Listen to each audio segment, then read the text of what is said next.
No, not until I can get a better connection. I can't hear the feedback, right? Yeah, I can't find the other email in here. What do you need another email to get onto this site? I can't find her. You're right. But at the sound, I can't hear her very well. Oh, and you don't have anything plugged in? No. Oh, no. Would you mute that?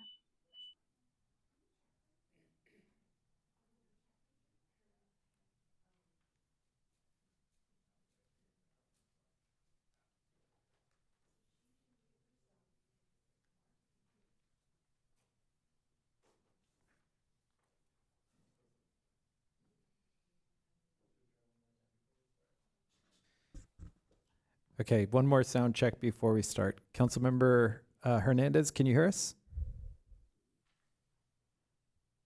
I don't think so.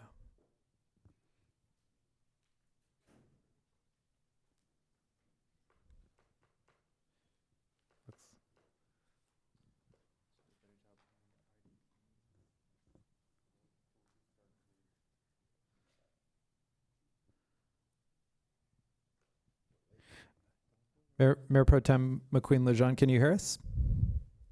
I hear you now. Okay, thank you. And Councilmember Hernandez, can you hear us? Okay. All right, we'll get started and we'll keep working through that. Okay.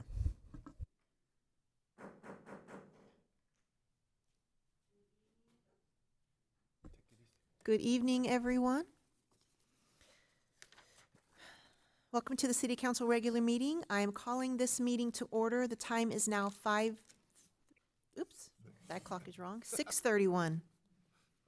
Sorry about that. Please stand and join me for the flag salute.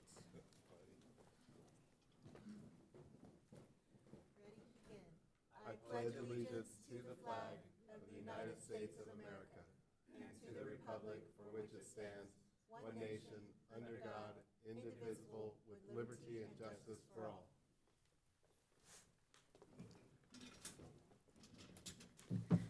Madam Clerk, will you please take roll call? Councilmember Gama, Here. Councilmember Martinez, Present. Councilmember Hernandez, Here. Mayor Pro Tem McQueen-Lejeune, Here. and Mayor Perez. Here. The inspiration tonight will be given by Councilmember Martinez. Thank you, Mayor Perez. For tonight's inspiration, I want to read a poem that I wrote about spring in Port Hueneme 2024. In Port Hueneme, where the sea meets the sand, spring arrives with warmth across the land. Bonfires blaze bright as the night begins its dance. Under starry skies, hearts find joy and romance. Folks rise with the dawn, eager to greet the day, fishing by the pier where dreams come to play. Drive safe, we remind, with motorcycle cops in sight. In our city, safety shines bright, a guiding light. With Puerto Vallarta, a sister city we found, building bridges of friendship all around. In the gym, boys and girls find their stride. With basketball's rhythm, their spirits ride. Beach festivals beckon in the months that lie ahead. Hueneme Fun Run, where spirits are fed. Summer whispers promises of warmth and cheer, drawing crowds to our shores year after year. In our creek, ducks glide with ease. New snowy plovers find their peaceful release. Bubbling Springs Park, a vision in the making. Baseball and soccer fields for joy in the taking. As election year dawns, let's unite in grace, building a future where all find their place. In Port Hueneme, spring sings its sweet song, a beautiful time where big dreams belong. So the poem is about spring. The first day of spring is tomorrow, and it's part of a cycle that follows summer and then autumn and then winter, but then spring comes back around, and a lot of the things that were mentioned in this poem were things that I've noticed about this year. So I talked about the sand. We're gonna need replenishing at one point. I talked about the bonfire pits, which were really nice. I saw them this weekend. I saw all of them being used up. The pier was full of people fishing. I talked about the safety in our city with the new motorcycle cops. Puerto Vallarta is going to be visiting this summer. We got the gym opened. The beach festival's right around the corner. The Wainimi Fun Run, nature, and it also talks about relationships and building new bridges. I know today we're going to have a lot of important topics, but what it was trying to mean was that regardless of what happens and who gets elected next year and the following years after that, there's a lot of work that needs to be continually be done. And we've done a lot of great things, and I hope that we can continue year after year on a lot of the things that we've accomplished these past couple years. So I hope you guys enjoyed the poem, but spring starts tomorrow. So Thank you, Bobby. That was a great poem. Councilmember Martinez.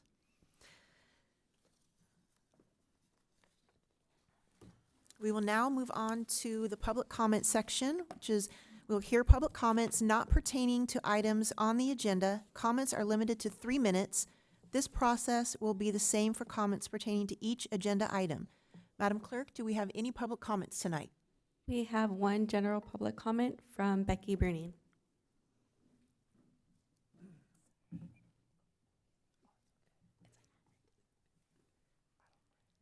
Good evening, Mayor, council members, staff. I'm here tonight representing Rokeby Outdoors. We have a few things coming up in the next week or two. On the 28th, we're having our second annual open house from 4 to 6 at the Visitors Center. And then on the 24th, which is this coming Sunday, we have our 4th Sunday Fish Day for the families out at the Wainimi Pier. And on the 30th, we have our first fundraising surf contest, winner take all. That's it. Thank you. We will now move on to the agenda approval for City Council. May I have a motion and a second to approve the agenda? So moved. Madam Clerk? Good to do a roll call vote. Councilmember Gama, Yes. Councilmember Hernandez. Yeah. Was that yes? Yes. Councilmember Martinez, yes. Mayor Pro Tem McQueen Lejeune, Yes. and Mayor Perez. Yes. Motion passes unanimously. Thank you. We'll move on to presentations. We have 2 presentations tonight. The first one will be the Police Department Annual Report given by Chief Federico.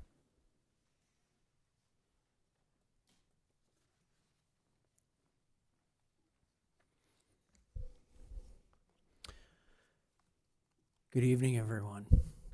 As they're bringing it up for us, I just want to point out that when you hear the accomplishments that we've made in the past year, half of which I was fortunate to be part of, thanks for bringing me home. The things that get accomplished in this community cannot be done without the support from our community and the support from council and from city manager's office and our partners in all our departments. Especially with those of us who've been here around the city for 30 years. We get a lot of teamwork stuff done. So when you hear successes in one department, you gotta know it's teamwork in the city. In addition, I can't be more proud of the team I have here and the dedication of people who've been here for many years. So I'm very proud of this team. With that, your 2023 year-end report for Port Wainimi PD. See, do I control the slides today? I do. This year, we have adopted a new mission, vision, and values. So I just want to point out for you that my vision for the department is leading our community's efforts in safety, enrichment, and engagement, because your police department's dedicated, like I said, all other city departments, in making Wainimi the best place we can. So it's not just about safety, It's about our engagement and making and the enrichment of the community and the people that live and work here. Our mission: we do serve you, and we serve our community with respect, compassion, and courage. And you will hear compassion in a lot of what I say, because the sincerity of the people in this department shows in their compassion to others. Our values: respect, integrity, compassion, courage, and employee enrichment and wellness. You don't always see employee enrichment and wellness in the values, but it is something here at the city we do appreciate as our people. Our definition for respect: serving with concerns for the feelings, wishes, rights, and traditions of others while embracing a commitment to the sanctity of life. Integrity: serving with honesty and strong moral principles. Compassion: our desire to relieve the sufferings and struggles of others through kindness and mercy. Courage: strength and sacrifice to face danger and harm, and strength in mind and spirit to face difficult challenges. And employee enrichment and wellness: empowering and motivating employees to grow in a team where none of us are smarter than all of us. And empowering employees to achieve their best possible health and morale. Our staffing levels. So we have positions for 24 sworn. We have 2 vacancies. We're opening up our lateral hirings again. In our administration, you have chief commander and our newer position of administrative sergeant. And in your field services division, which is patrol and traffic, you have your 4 sergeants, 2 senior officers, 10 police officers, 4 reserve officers, and 2 CSOs. Amongst those officers includes your HLO, your homeless liaison officer, and your insta-famous traffic motor officer, Martinez. He's in there too. Your investigative services division, we have 1 sergeant, and of the 2 detectives, one of them is a senior officer. In our non-sworn professional staff, there's 12 with 1 vacancy. We still have our support services manager here. She's been here on a part-time basis, but she's still with us. We have 1 dispatch supervisor and 5 dispatchers. Property and evidence room is 1 property and evidence supervisor with 1 part-time support services technician. And in records, we have 2 senior records technicians with a part-time position in there, but that is currently vacant. Call summaries. So when I say call summaries, folks, this is the number of actually telephone calls coming into your dispatch center. Your folks are working in there and they're busy. Amongst those calls, you'll get a total of 33,464 calls. The 911 calls were 7,622 of that, and the administration business line calls are 25,842. Just keep in mind, not every 911 call turns into a radio call, but a lot of those business line calls do become radio calls for service because a lot of people know the non-emergency line to call into their police department. Incident summary. So we had a total of 16,760 incidents, calls, police activity in the city over the year. So to break it down, when you see incident activity total, the 12,731, that's actual radio calls, calls for service, responding to somebody's house. The other 4,000 are other initiated activities, including, for example, locking up pier gates or closing something unique for our police department. We go out and we'll close up the park gates at Miranda Park and stuff. So those, when the officers check out for them, those would be included in the incident total. Most common type of incident is a subject disturbing, people calling saying, this person's bothering me or they're doing something outside my business. And there's over 1,000 of those. And your traffic stops are at 1,303 for the year, and that is an increase from last year's. They were very motivated in the past year, and your motor officer added to those numbers when we brought them on in November. Your homeless-related calls for those incident totals, the incident activity totals, is about 10% of our calls. Incident summary, this is some of the quality of life for incidents,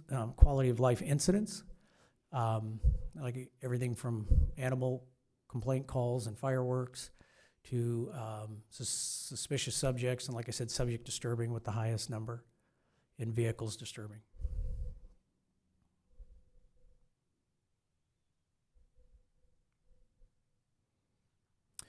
Incident summary for arrests. There were 685 arrests last year. So your officers are working, arresting those that need to, warning those that they can. Of those, 657 were adults and juveniles were 28. 143 were felonies and 542 were misdemeanors. Traffic citations, 784 traffic citations given last year in the city. Your average response time. So when you see where it says dispatch received to unit en route time, and you see unit dispatch to arrival time. So that first number is where dispatch receives the call in the call center to when they get on the radio and send the unit. It's 1.6 minutes. The unit getting the call and arriving is 3.5 minutes. One of the reasons I loved coming back to the city was I missed our incredible response times in the city when I left to a bigger city. It's a reason you want your own police department, because we do maintain good response times. Crime stats and uniform crime reporting. So to explain what you're about to see on our numbers,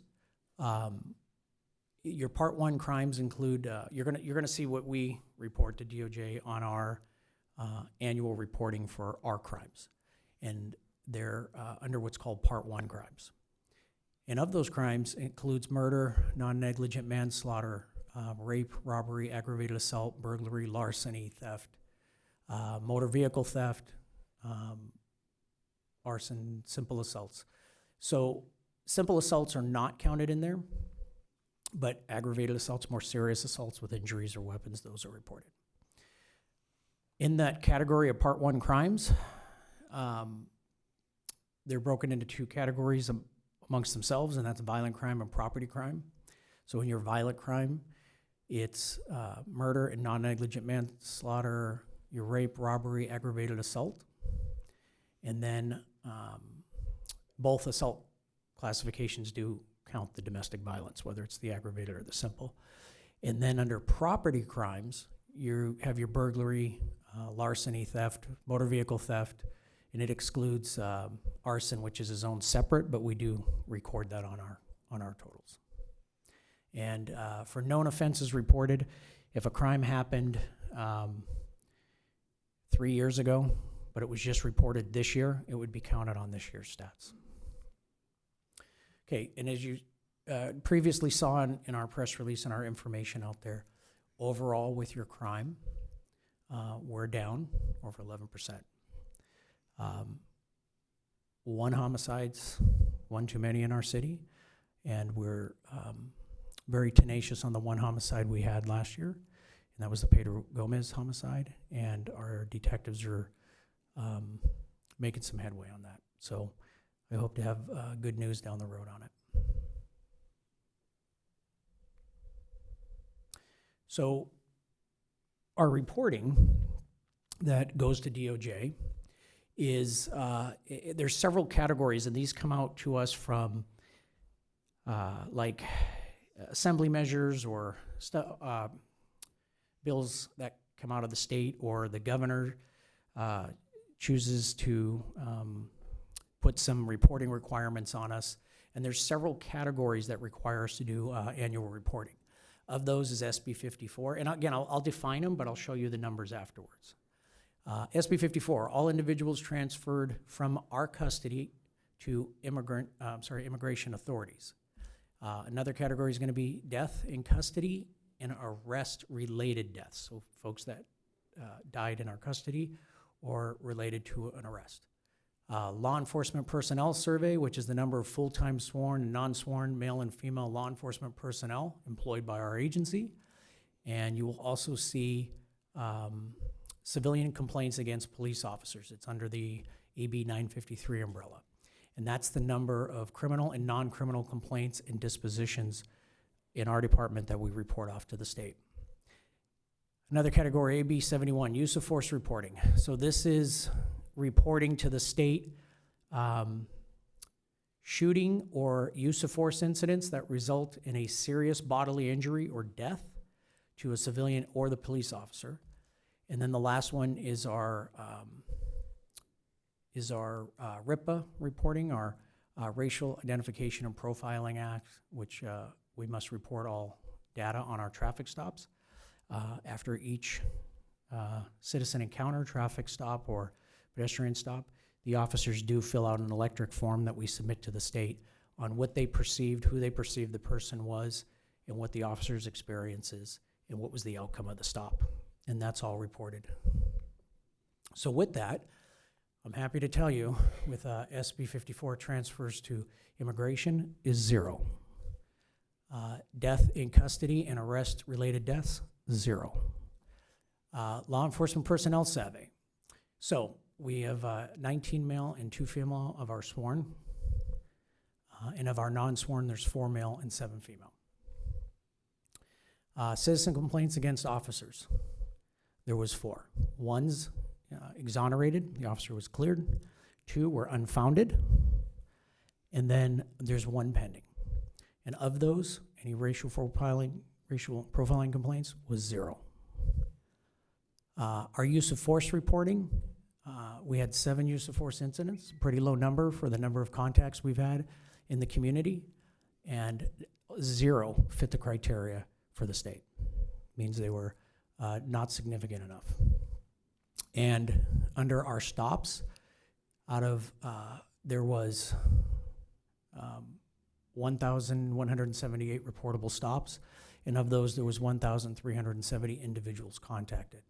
And when you compare that to what you're reading above in complaints and use of forces, that's a lot of contacts. That's why you have a very professional and respectful police department. Our accomplishments, 2023, we hired 3 new police officers. I'm sorry, 3 new police explorers. We hosted a regional police explorer academy. We hosted the Police Explorers Holiday Toy Giveaway at our tree lighting and the Thanksgiving turkey giveaway. We hosted a police car show, the Explorers Police Car Show down on the beach, and they also hosted a Havana Nights fundraiser. The PHP Explorers competed in 2 state and 1 national competition. We participated in a community blood drive. We participated with our other city departments in the Hueneme Beach Festival and the Fun Run events.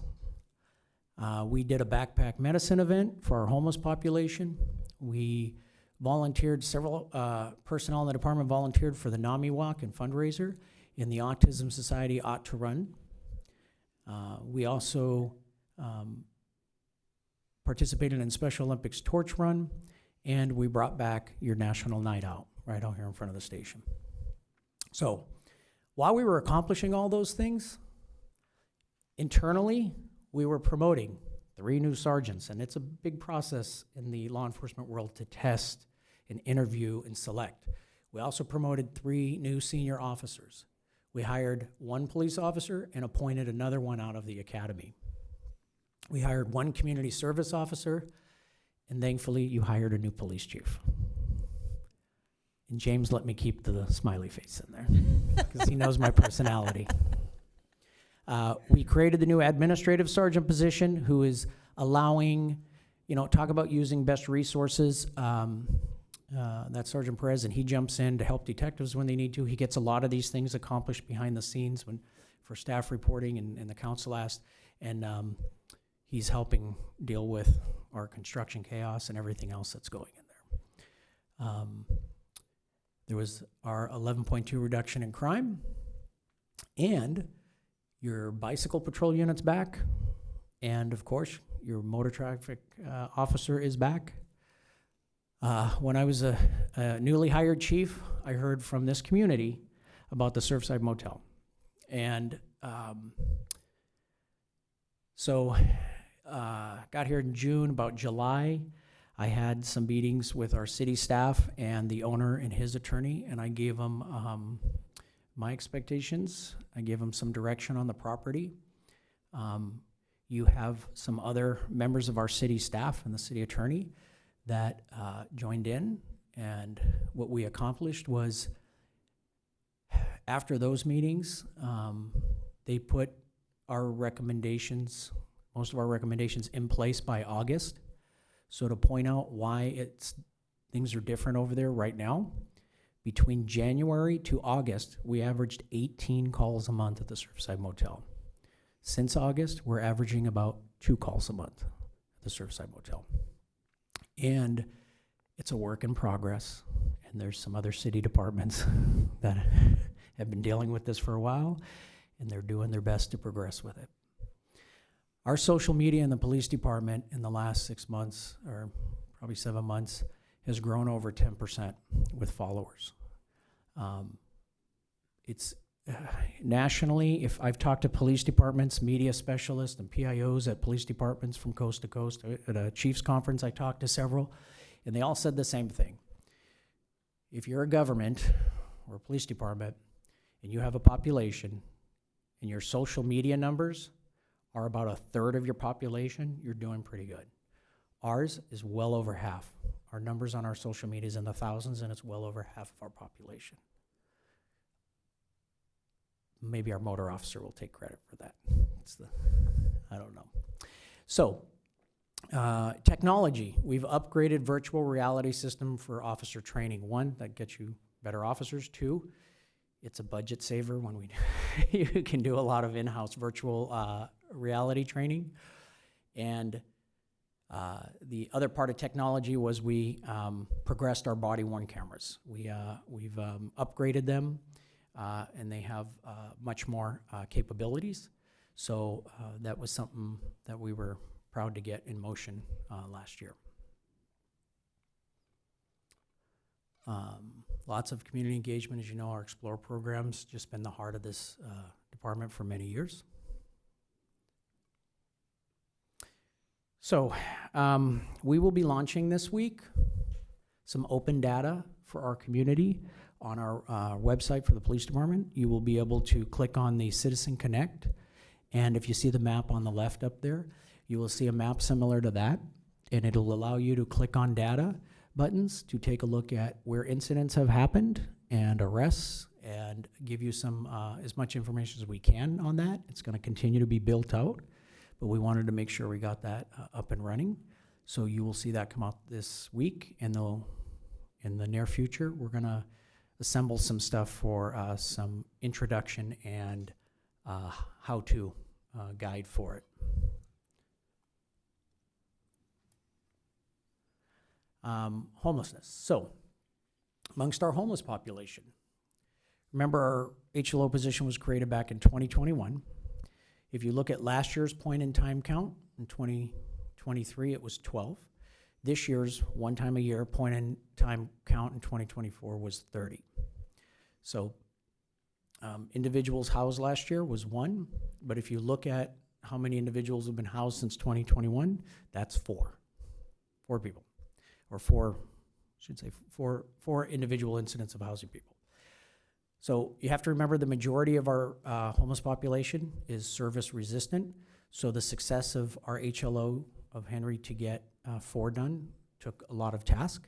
But I will also tell you this, as a person who's been involved in the point-in-time counts since they brought them about in the state, they're good for one purpose. If every city's doing it in 24-hour window, they try to get the numbers for the state, right? Or they try to get the numbers for the county.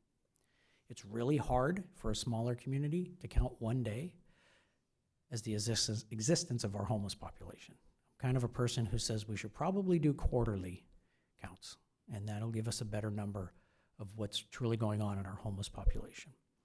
So we're talking with our HLO team about that now, and potentially we'll do something to that effect. Again, remember that population does affect about 10% a year, calls for service. Please, folks, if you're not already on it, join the other thousands I mentioned on our social media, on our Facebook and Instagram. The city also has a separate one of both, but we tend to share all the good information on both. And I think that was it. With that, I will open it up for some questions. Thank you, Chief. Do council members have any questions at this time? Go ahead, More so Councilmember Gama. a comment. I really appreciate all the engagement that I see happening in and around the city. This morning at about 6:30 a.m., I believe, I saw the motorcycle officer getting ready to go patrol school crossings, I guess. I don't know, but just made me feel good to see that. And appreciate all the work that you and your department are doing, and appreciate the fact that you came home. Thank you. And I don't have any questions. I just want to say thank you for everything that you do in our city. You guys have been doing a great job, and I'm proud to have you in our city. Councilmember Hernandez or Mayor Pro Tem McQueen-Lejeune, do they have any questions or comments?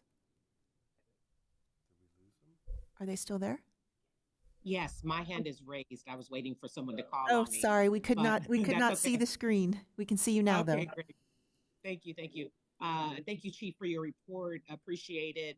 I did have one question. When you mentioned the 4 unhoused that have been, 4 instances of unhoused being supported. The way that you said that begs me to ask you the question: is it possible that a single individual took the support and then reneged and then took it again, and that would be 2? Or are you really talking about 4 people? Yeah, 4. In this case, they were separate. It wasn't somebody who came back and went in. And I am really proud of the work Henry does, because in one of the housing situations, it was a woman with her special needs son. So I was very proud of his efforts on that.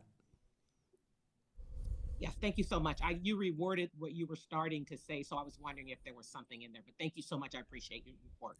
Thank you. Councilmember Hernandez? Thank you, Mayor. And thank you, Chief, for an excellent presentation. I just wanted to get some clarification on the time period that your statistics cover. I may have missed that in the beginning, but is that just 2023, or are we going from 2023 into 2024? Depending on what the statistics are, it's 2023 just for things like crime and accomplishments. But maybe some of 2024 was just, we had talked about the homeless count and a few other things that we've implemented, like the new open data that was done this year. But as far as like crime statistics stuff, that was for the year 2023. Okay, thank you. And then you mentioned the numbers in deaths in custody is 0, and RIPA reporting 0. Well, actually, there were 2. Oh, transfer. No, it was not that. My question is, when you talk about in custody, are you talking about in our police station, or are we talking about people we've arrested in the city of Port Hueneme and taken to the main jail? It would have been our arrest, our in custody. So in our facility. Yes. Okay. All right. And then as far as, we went through the December 21 floods, and I'm wondering if the department has had a chance to debrief on lessons learned, if you've done any kind of after action review or plan to do that for the in 2024, take any measures to improve your response methods or update your emergency plans? Are there any things you're doing in the area of emergency management to make sure we're better prepared? Yes, prior to that storm, I discovered as your new chief that there was several things that were needed in the field of emergency services, including training my personnel. There's a few items like that we had to put in place. We are looking at best practices that came out of that day and others to implement. We do have a future plan of more emergency preparedness training, not only for our folks in the department, but for our city staff, to get them up to speed to where I think they should be and could be. And as far as an after action report, there has not been one put together. We are actually still in the mitigation and follow-up portions of December storm. Okay, thank you very much. And the one last thing I want to say, folks, if you understand the success of this department, it's because of the people that are here. But you have to remember, before I came in June, Commander Bob Albertson was running this place. And he's obviously a great part of the success of where we got to today. So I got to commend Bob for helming the ship before I got here. Yes, thank you, Chief. Thank you, Commander. Job well done. And we're happy to see the report. Thank you, folks. The second presentation is the pension funding and unfunded liability overview, and that will be given by, and I apologize, I'm going to tear up your last name, Dan? Dan works just fine. Thank you. And if Dan M. If I could, real quick, before you speak, or before you start, Dan, I just wanted to explain, because this is the first in what we're hoping to do a little kind of regularly over the next couple months. But we wanted to, as we gear up for the budget conversation this year and our budget process starting up, one of the things we're trying to do is every meeting, or at least every other meeting, we are scheduling items that help provide kind of the big picture on what we're looking at in our budget and some of the different items that make up our budget.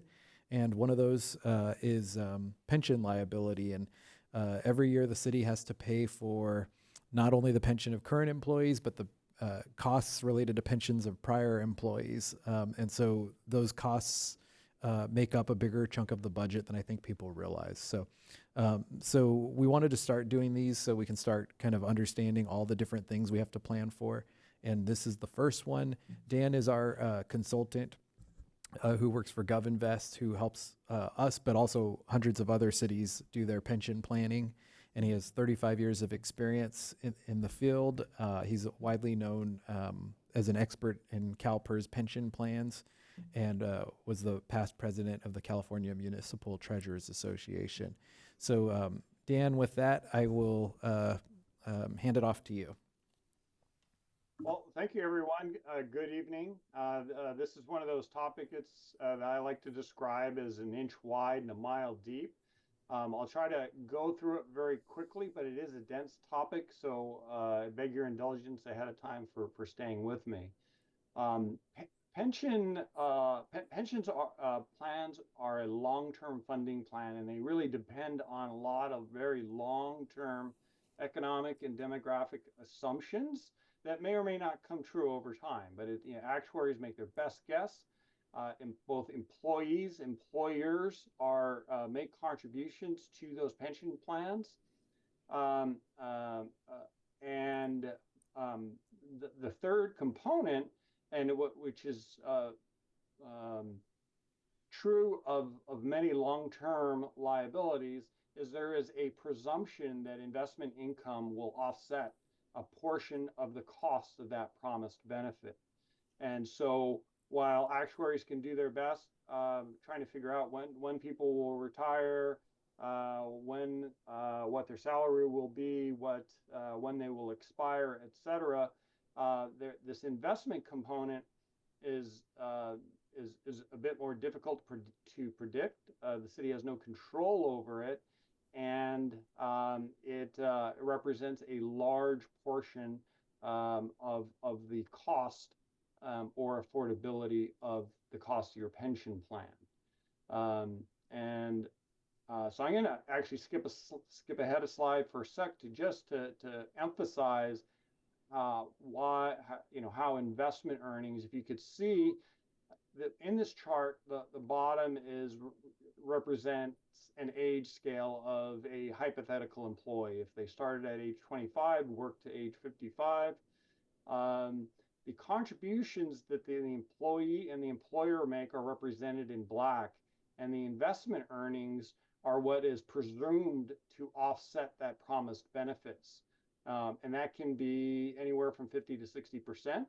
And you can see why investment earnings then, when they fall short of expectations, put a tremendous strain on local governments really across the nation. the costs are really split up into two buckets. One is really the normal cost. That is, if all assumptions were met exactly, then this is simply the service credit or the service cost of each additional year of service credit that employees accrue. But when assumptions are not met, then the second part, the component that really rights the ship, it's the self-correcting mechanism that really gets you back to fully funded status, is what they call it's kind of the amortization of your unfunded liability payment. And the two together make up your employer contribution. The first component is relatively stable. The second component, because it includes all of those assumptions, including the investment gains and losses, is a lot more volatile. We can see this in this chart over time from the 80s onward, that for every collection of good years, there's usually a collection of bad years, and the cities have to kind of weather the storm during those bad years. And so really the only way to do that is to have cash, some funds set aside to help you through those down cycles. This red line represents that assumed rate of return, or that or what they call the discount rate, what that long-term liability is discounted because of the presumed investment earnings. And you could see in the late 80s, it was as high as 8.75%. And over time, it has drifted down with treasury rates down to 6.8%. So the measurement of whether CalPERS is successful on their investment portfolio is not whether they had a positive or negative return, but whether they've actually earned at least the amount that they assumed. So it's this red line. So it's a little higher bar than just breaking even. Over time, you can see that over a long period of time, the returns tend to become more stable. But in the short term, you see it can have fluctuations in the market can make the short-term rates and therefore costs to the city a lot more volatile. So this downward trend is what has caused so much pain for cities, and this is one of the reasons for that is treasury rates, if you remember in the 80s, were in double digits, and now they've really slid down. They bottomed out at less than 0.5%, but fortunately they've made a comeback in the last couple of years. It's a good side effect of inflation, if there is any, is that as feds have ratcheted up the Fed funds rate, CalPERS then has a better shot at earning their expected rate of return. So you can think about it, if 30 to 40% of their return is in fixed income, where for a period of time it was down to under or about 1%, and if 40% of it was so low, pretty difficult for them to get back up to that 7% range. So the silver lining about with inflation is that over time, it should make it a little, with those higher interest rates for longer, what you've been hearing, should make it a little easier for CalPERS to actually achieve those rates of return. So let's take a look at how it's impacted your agency. What I've got listed below is really that the accrued liability. How much should you have in the bank today as compared to the assets that are with CalPERS, and then assets that you are holding locally in a 115 trust. And what you can see over time is when we look at the assumed investment return as compared to the actual, when CalPERS is underperformed, your funded status in any one year can either rocket upwards, and you see your funded status jump 10%, and then from 70 to 80, and then as things reverse course in 22, and that their experience loss was 14%, that your funded status also dropped by 10%. For 23, they just missed the mark by 0.7%. So, but while you're paying your unfunded liability payment, you're also paying off a little bit of principal at the same time. So your funded status is showing a little bit of improvement. Even all the while, CalPERS missed the mark by about 0.7% in 23.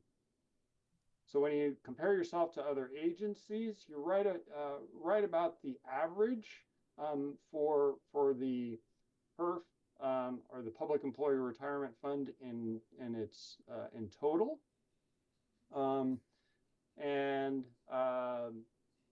so you're right about that kind of average agency as funded status.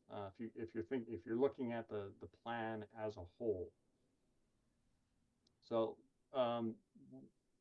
with the Public Employees Pension Reform Act of 2012, effective January 1 of 2013, there are a new class of employees, or PEPRA benefit employees, that receive a lower benefit and therefore a lower ongoing cost to fund your program. And the percentage of your payroll that is comprised of those PEPRA employees in 22, it was 44.6%. And you could see that the classic employees will transition out over time, and therefore your cost will also, your service cost will also trend downwards over time. So we can see this on the next slide when we look at, even though your payroll may be growing, as the classic employees transition out of the workforce, your normal cost as a percentage of pay, that PEPRA rate, will be drifting downwards over time as the classics eventually leave the workforce. So when we take a look, unfortunately, with the loss that was incurred in 2022, it was a minus 7.5% return, which was well over 14.3% experience loss. Then your total employer costs are, if CalPERS earns no more, no less than that 6.8%, it's really going to, your costs would, with that UAL payment, would likely increase by, close to 48%, unless CalPERS makes a significant turnaround in their earnings rate. So, that's why it's important during these years when there is a dramatic turnaround to have funds set aside so that you can, if things don't turn around, CalPERS only earns the expected rate of return, that you can hold on and ride this kind of increasing cost scale that we're looking at right now.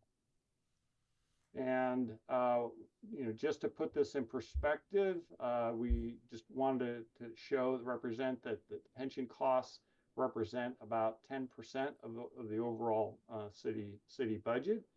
And Lupe, I'm not sure if you I'll speak to this slide, Dan. Thank you. So in this slide, we wanted to share, I wanted to share the cost for this fiscal year, 22-24. The normal costs that we have in the budget are 2.27, and then the UAL payment is almost 2.9 million. So in total, we have just over 5.1 million. And then the total city operating budget, that's all the city and the, housing authority. So it's a percentage of the total city budget is about 9.4%. And then the 24-25, we're gonna be revisiting that budget shortly, but the total cost that we have in the budget now are 5.8 million. And again, as a percentage is about 10%. So depending on where we end up with the budget, it's somewhere between 9 to 10% of total budget are what the costs are. And one thing I wanted to mention with the normal cost, Dan's numbers are based on the actuarial reports. When they generate those reports, they're assuming a 2.8% payroll increase. The numbers that you see here are based on our actual payroll. So our payroll increases are higher than 2.8%. And so that's why these numbers are slightly higher than the reports. Thank you. And with that, we'll take any questions. Does council have any questions for staff? I do have one question. This is Martha. Sure, go ahead. Thank you, Mayor. Can you tell me at what percent should we as a city start being concerned? As a percentage of funded status? Yes. So certainly as you start, the red zone is anything, approaching 50%, maybe a point of no return. Mm-hmm. So as you start heading into the 60s, I really would start ratcheting up contributions so you don't get anywhere near the 50% range. And I think a good case could be made that, given the volatility, to have a reserve that was probably at a minimum of about of 4 million. You've got 2 million set aside, but a reserve a minimum of 4, preferably close to almost 7 million. 5% of your accrued liability will then help you. So during the good times, you would replenish that reserve. And during the bad times, you can dip into it. But the amortization schedules now are shorter than they used to be. Used to be out 30 years. So they theoretically will get you back to a fully funded status. But you may even consider that even if we can talk strategy down the road, but I personally probably wouldn't stop at 100%. I might keep a reserve, maybe 10%, maybe fund it at 110%, because we can see that your funded status can swing 10% in any one year. That's a little longer conversation, but thank you for your question. It was a very good one. Thank you. Thank you. Councilmember Gama. Thank you, Dan. I remember seeing a chart that detailed how our unfunded liability payments would be increasing, I think up until 2033, and then they would start decreasing dramatically. But the challenge is to get to 2020 or whatever that date was. Is this the chart that I was talking about? Anyway, so when will we max out on the growth of our unfunded liability? About 31. 31, 32. And that now that is if CalPERS only earns 6.8%. You're only locked in through these two blue hash marks, because that's based on the 2023 investment results. We can say with pretty good certainty that your rate will be increasing at least through this hash marks. What you need to be careful though is if CalPERS earns only 6.8%, it will continue to hit that peak of 32. I'm reminded by some of my actuarial colleagues. I like to say, hope for the best but plan for the worst, and they remind me that this isn't necessarily the worst. This is if CalPERS earns 6.8%. And there are a number of obviously flashpoints around the world that some of that conflict can roil the markets, as is we see a number of our countries overseas that are in technical recessions, and that could have an impact on the U.S. Over time as well. Thank you. Councilmember Martinez? Thank you, Dan, for the presentation. By any chance, do you know of any cities in our county that are fully funded?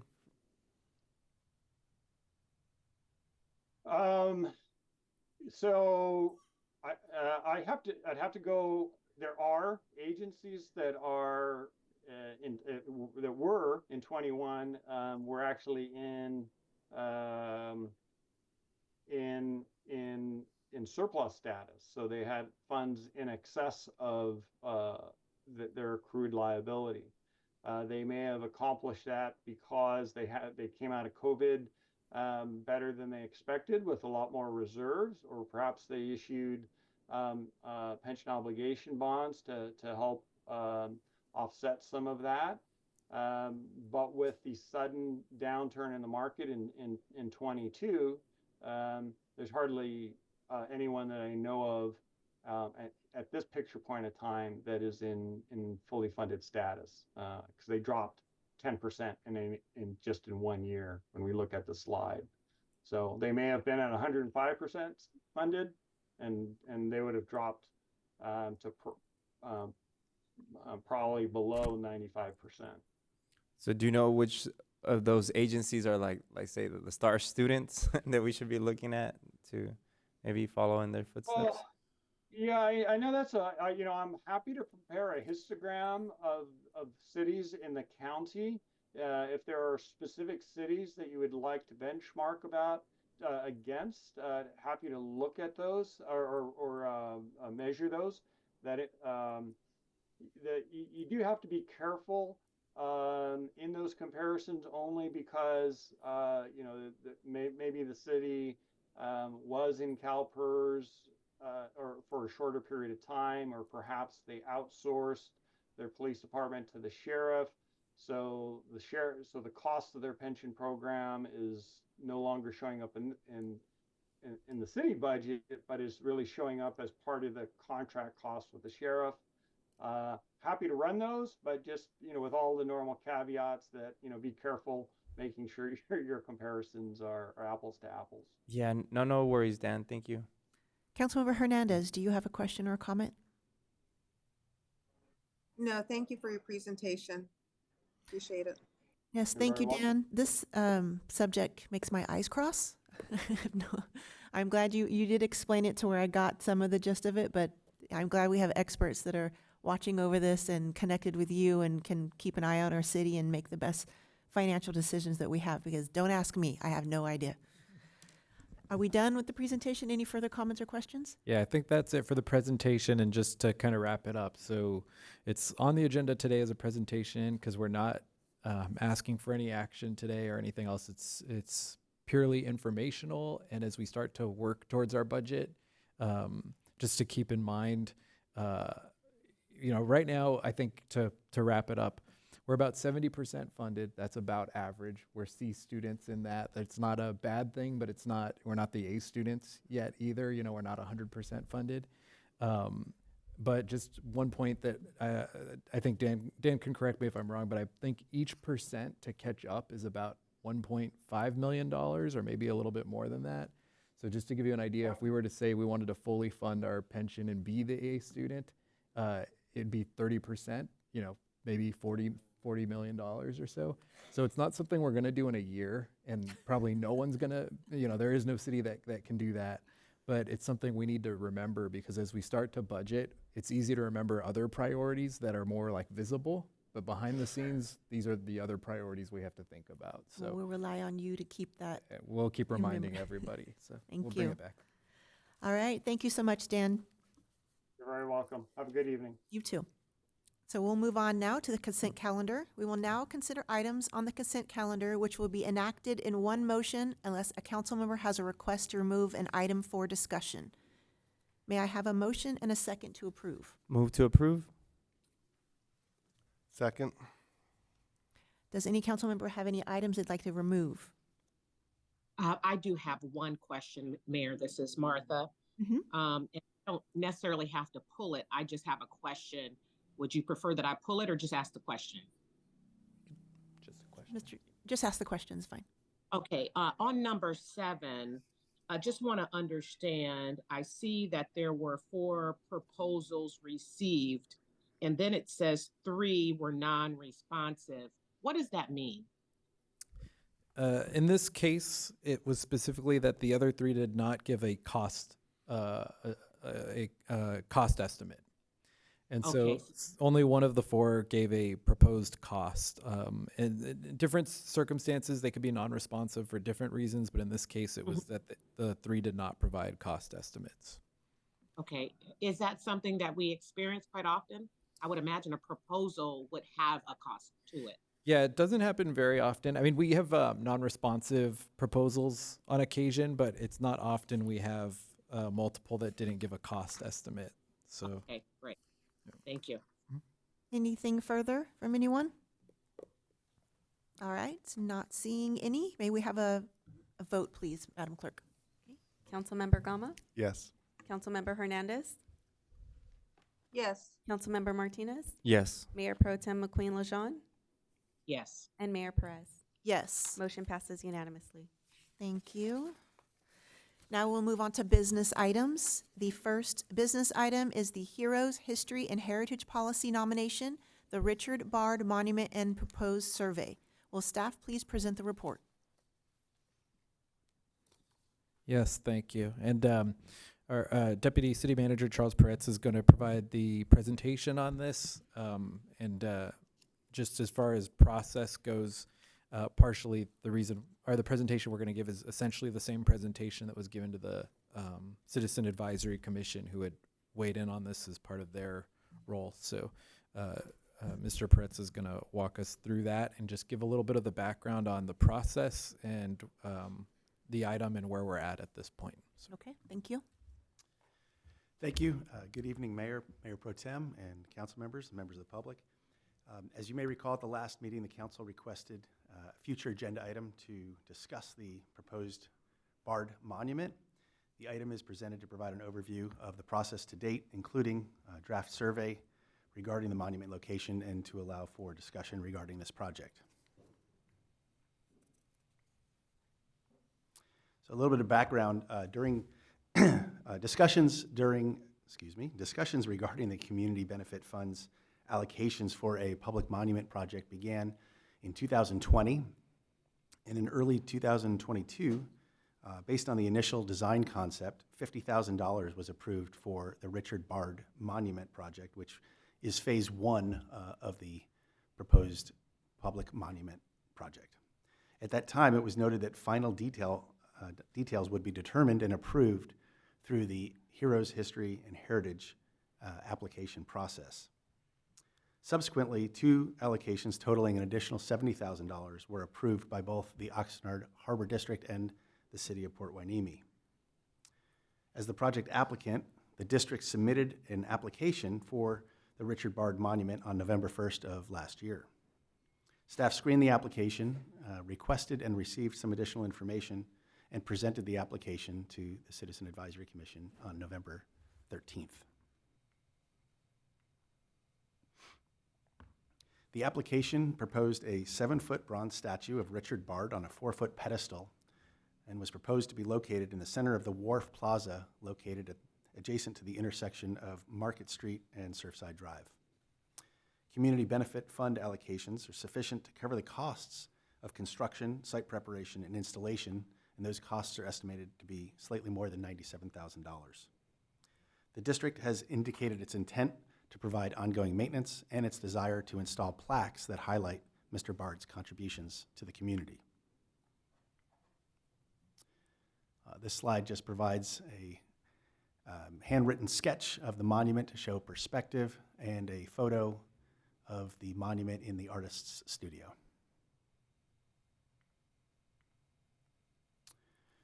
So as noted, CAC reviewed the application on November 13th, posed various questions to the applicant, and received public comments. The commission generally expressed support for the statute and inquired about how the location was selected and discussed the degree of public and citizen input that was received. Ultimately, they recommended that the City Council approve the monument and that the council determine the appropriate location, or as an alternative, refer the discussion about location back to CAC. Since that meeting, Oxnard Harbor District has drafted a survey that is intended to collect some additional public input regarding possible different locations for the monument. It's included in the packet and shown here on this slide. So once again, the agenda item is intended to allow for discussion of the item, of the process, and also the draft survey to receive council and/or public comment about the questions, modifications to the questions, the locations that are considered, or other comments that are received this evening. Thank you. Does council have any questions for staff at this time? Or any questions for, I think we have Miguel here to answer any questions if necessary. I have one question about the process. So the survey is just an idea. Is it, we're not obligated to that, or? Yeah, that's correct. The process does not require a survey. When we had, after the CAC meeting, we had a joint committee meeting with the with our two city council representatives and the ports representatives, and we talked about the fact that this would come back to council and be subject to public comment, and the idea of the survey, if I remember correctly, came from the port or the harbor district with the idea that this would be another way to get more public feedback. So it's something that was proposed. We have a draft to do it, but it's ultimately council's decision whether to proceed with that or to make an alternative decision. All right. Councilmember Martinez, do you have any questions or comments? Yeah, I wanted to ask Miguel how they were going to push out the survey, if that's okay.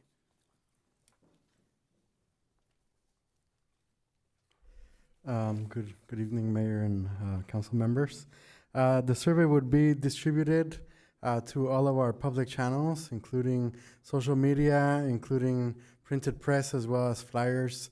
We were also looking at doing some listening sessions at the walkway that leads to the lighthouse, where we would set up just some tables and a canopy and have everybody that's walking by at different times of the day, of course, and different days, give their input in terms of what they would see appropriate for the location.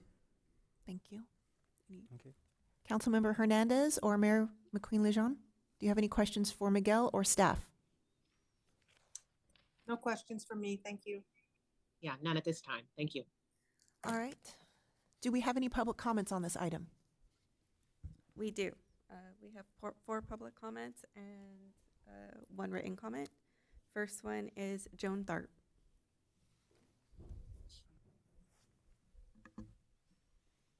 Good evening, Mayor, Mayor Pro Tem, council members, and staff.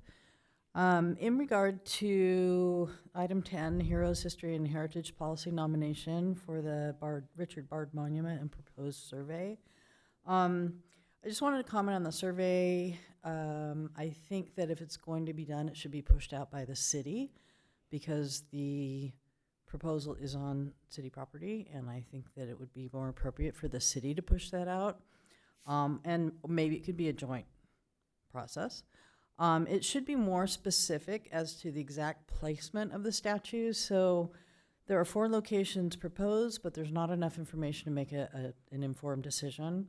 For example, it looks like the location on the Hueneme Wharf Plaza is on top of the current campus, which I don't think would be a real popular thing to cover that campus up because I think a lot of people like it, and it shows that we have a south-facing beach instead of a west-facing beach. It's kind of educational. if the statue goes at the proposed location at the museum, would it replace the tree, or would it go next to the other monuments that are there? If it goes in Bubbling Springs Park, would that be part of the renovation process, and where in the park would it go? Because there are a lot of options. And then in my mind, the most likely place for it to be would be the entrance to the port. And again, there's no specific placement there that I saw in the draft. So I think it's important that for people to make up their minds that they would, to have input, that it would be important to have specific places. Also, the actual name of the Hueneme Wharf Plaza, which is how it's listed on Google Maps, needs to be on the survey. If it's Bard's Wharf and Flag Plaza, I don't know if that's the correct name. If it isn't, it may skew the responses. And I've heard it called a million different things, so it would be nice to have that clarification just in general. I also think that the results of the survey should be tallied by the city or by CAC.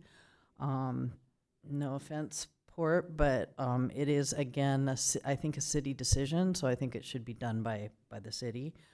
I don't know what the plan was for tallying the results, but I think it would ensure full transparency as well.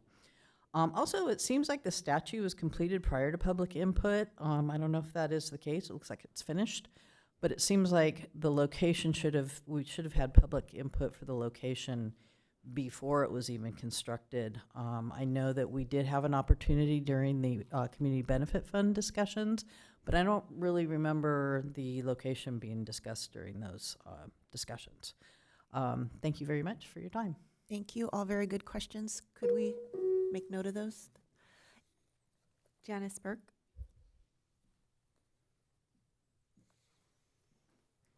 Mr. Thomas, you'll be after Janice.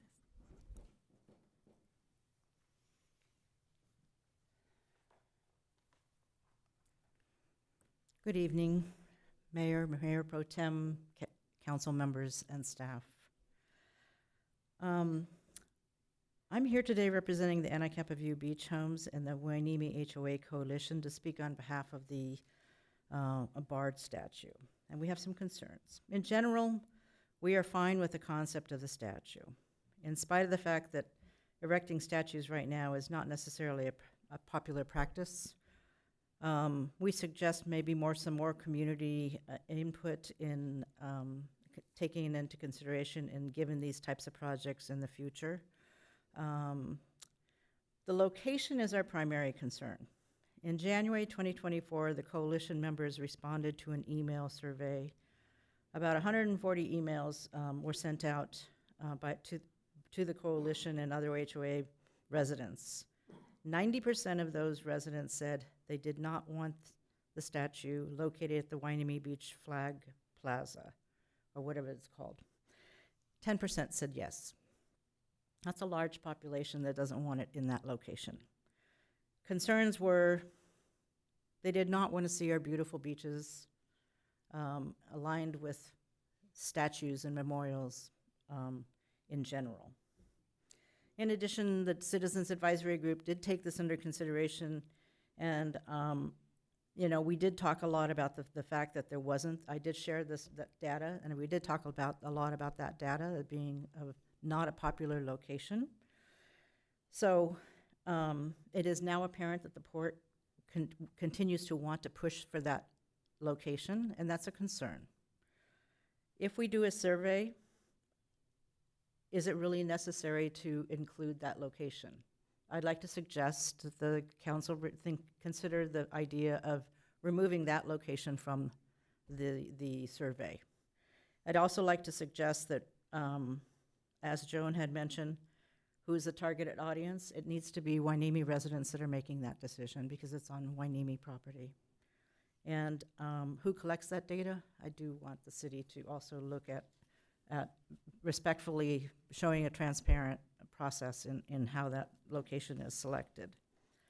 And in closing, I just want to say, I sit on my deck every weekend and have coffee and watch the hundreds of people go by, walking, biking, skating, going through that plaza. I also see weddings and church gatherings and exercise sessions and families hanging out and just shooting the breeze out in that little location. It's lovely. And I think that any statue that we put in that location is actually going to compromise that kind of nice community feeling. So I would ask that the council remove the Beach Plaza from the survey and look for a new and an alternative location if we're going to have a statue in Hueneme. Thank you. Thank you. Mr. Thomas, and then Mr. Scrivener.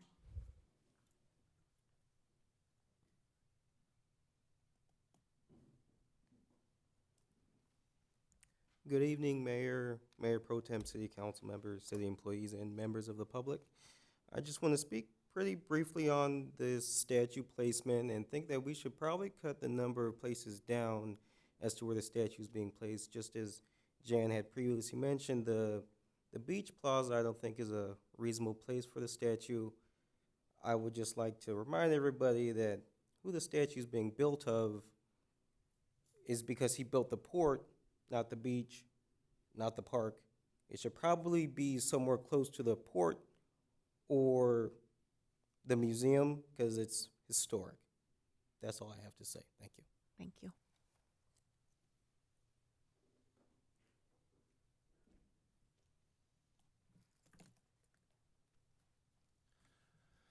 Good evening. About 3 weeks ago, I think I figured out that this whole process was in the process of happening, and took one look at that statue and just went, oh my God, this is not something most people want stuck down at the beach. It's kind of beyond me why we're spending $100,000 on a statue when there's a lot of other important things that could be done with that money in the city. But I guess the money's already been spent. So my hope is that we do not stick it, or you don't stick it down at the beach. The best place I can see for it to go would be at the port entrance. That's the entrance to the port, maybe the library, excuse me, the museum. I'm sorry, I'm a little nervous here. But at this point, I think there's a lot of community opposition to it. The next point is you can get any result you want out of a poll or a survey, depending on how you word it. I think whatever is done in terms of speaking with the public about this needs to be done by city staff rather than through the port. The port has an extensive outreach program and is constantly funding studies to tell us how great they are, and I don't know that I always agree with it. So anyway, thank you. And one last written public comment. Good morning. I just wanted to touch base with you and give you some feedback on the conversation we had this morning, as you had mentioned about the statue and the funding attached to it. I wanted to voice my concerns that the money could be better utilized by patching major potholes on Hueneme Road. I personally have had a flat tire from a cracked rim and had to purchase all new shocks and struts on my vehicle, resulting in costs upwards of $2,000. This poses a serious concern to myself and several people that drive this road daily. I have been driving this road since 2013 and have noticed that it has gotten progressively worse over time. I hope this is a better use of tax dollars than putting up a statue. Thank you for your time, and hopefully this feedback will help. Any questions or concerns, please feel to reach out. And that was from Travis Brohammer. And that concludes public comment. Thank you. Any further comments from council? Thank you. Yeah, I feel that a survey is unnecessary, and I feel like I would hope that my opinion is, and my opinion only, is that if you want a statue, put it on your property. I don't think the location is right for that size of it's a very large statue. And I don't think a survey is necessary if we as a council would just say, hey, if you want to put a statue up, put it on your property. And then it's not a city issue. But I'm not in favor of a survey at all. I just would like to say, neighbor, if you want to put a statue, put it on your property, and we'll wish you luck. But for everything that was said earlier, I just think the beach is a really bad location for that large statue, and I also think that the city could have been collaborated with along the way, because all we were hearing was a statue, and then suddenly this picture shows up, and it's like, wow, okay. So, and then Joan brought up a very good point. There's a compass right there in the middle of that plaza, so we're just going to abandon the compass because the port wants to put a statue on our property. So I would just wish them all the good vibes I have to wish them with their selection of a statue, and I would encourage them to put it on their property if they so desire. I have a comment. For clarification, this is not being paid for by tax dollars. It's not being paid for by the general fund at all. This is being paid for by the Community Benefit Fund, which comes from the port as part of the agreement that was made years ago. So just for the record, the city is not paying for this out of its own funds, just to clarify that. And this process was discussed over years of this committee that was formed, which I've been on a couple and other members have been on a few. So this process has been discussed over the years, and the monument series was discussed, and we all agreed on and approved it. There have been some modifications as to the order. For instance, second phase, we requested the city do a monument, which we'll be discussing with the Chumash directly to honor the Chumash heritage of this area. So you can't say that it hasn't been discussed. It has been discussed. Next, I supported the use of a survey only because I believe this entire process needs community feedback. I think we as a city cannot make a decision on this without hearing from our residents. It's how we do business with everything. It's important that we get feedback from as many people as possible. They offered to do a survey. We accepted, and I think it should be a joint survey and a joint collaboration as to how that goes out. So I agree with the comments by Joan and the other individual. So as the questions that have been asked during the locations, I do think we need some clarification on some of them because they are unclear where they actually want to have it at the museum. It was just a picture of a tree. So a little bit more clarification is needed, and that's the end of my comments. Do we have any other comments before we go? Yeah. You have a comment? Okay. Yeah, I just want to mention, it is true. We've been talking about the statue for quite some time. I know when it was first brought up, there wasn't an arrow that was as specific as the arrow that's now on the map. It's pointing it right at the center. Before it was just like, hey, in this area, the map was zoomed out a little bit more. And that was always my question, where is it really gonna, I have a general idea, but it was never cleared up that they wanted, that the idea was to be placed at the center, which I wouldn't support. I would support it on the side or on the path or a little bit more down the lighthouse. I think that it would look great in front of the museum. I think it would look great in front of the main gate, but most definitely not at the center where we do have a plaza where people gather and where the port and the city have done events together in the past. So that wouldn't allow for events anymore. That would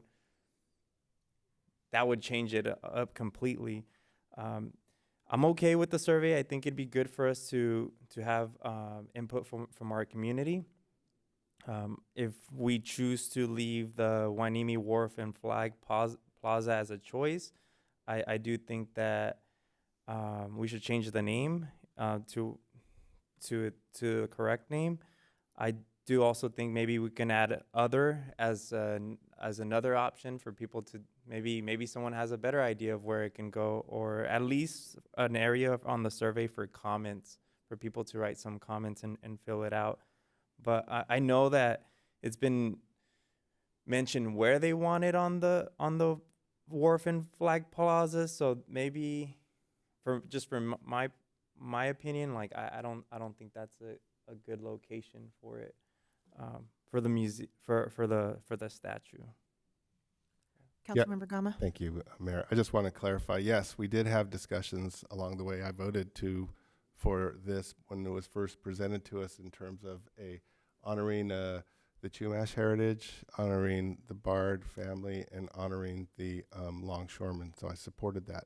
But what I was just trying to make the point that when the concept for a statue came forward, they didn't come to us and share that concept, and if they would have gotten the same feedback they're getting tonight. And that's, so I do agree, yes, we had conversations, yes, we did. And over the course of 3 years, the port was squirreling away the funding to be able to finance this statue. But never were we presented with a concept and a place not until the statue was completed. So, Councilmember Hernandez.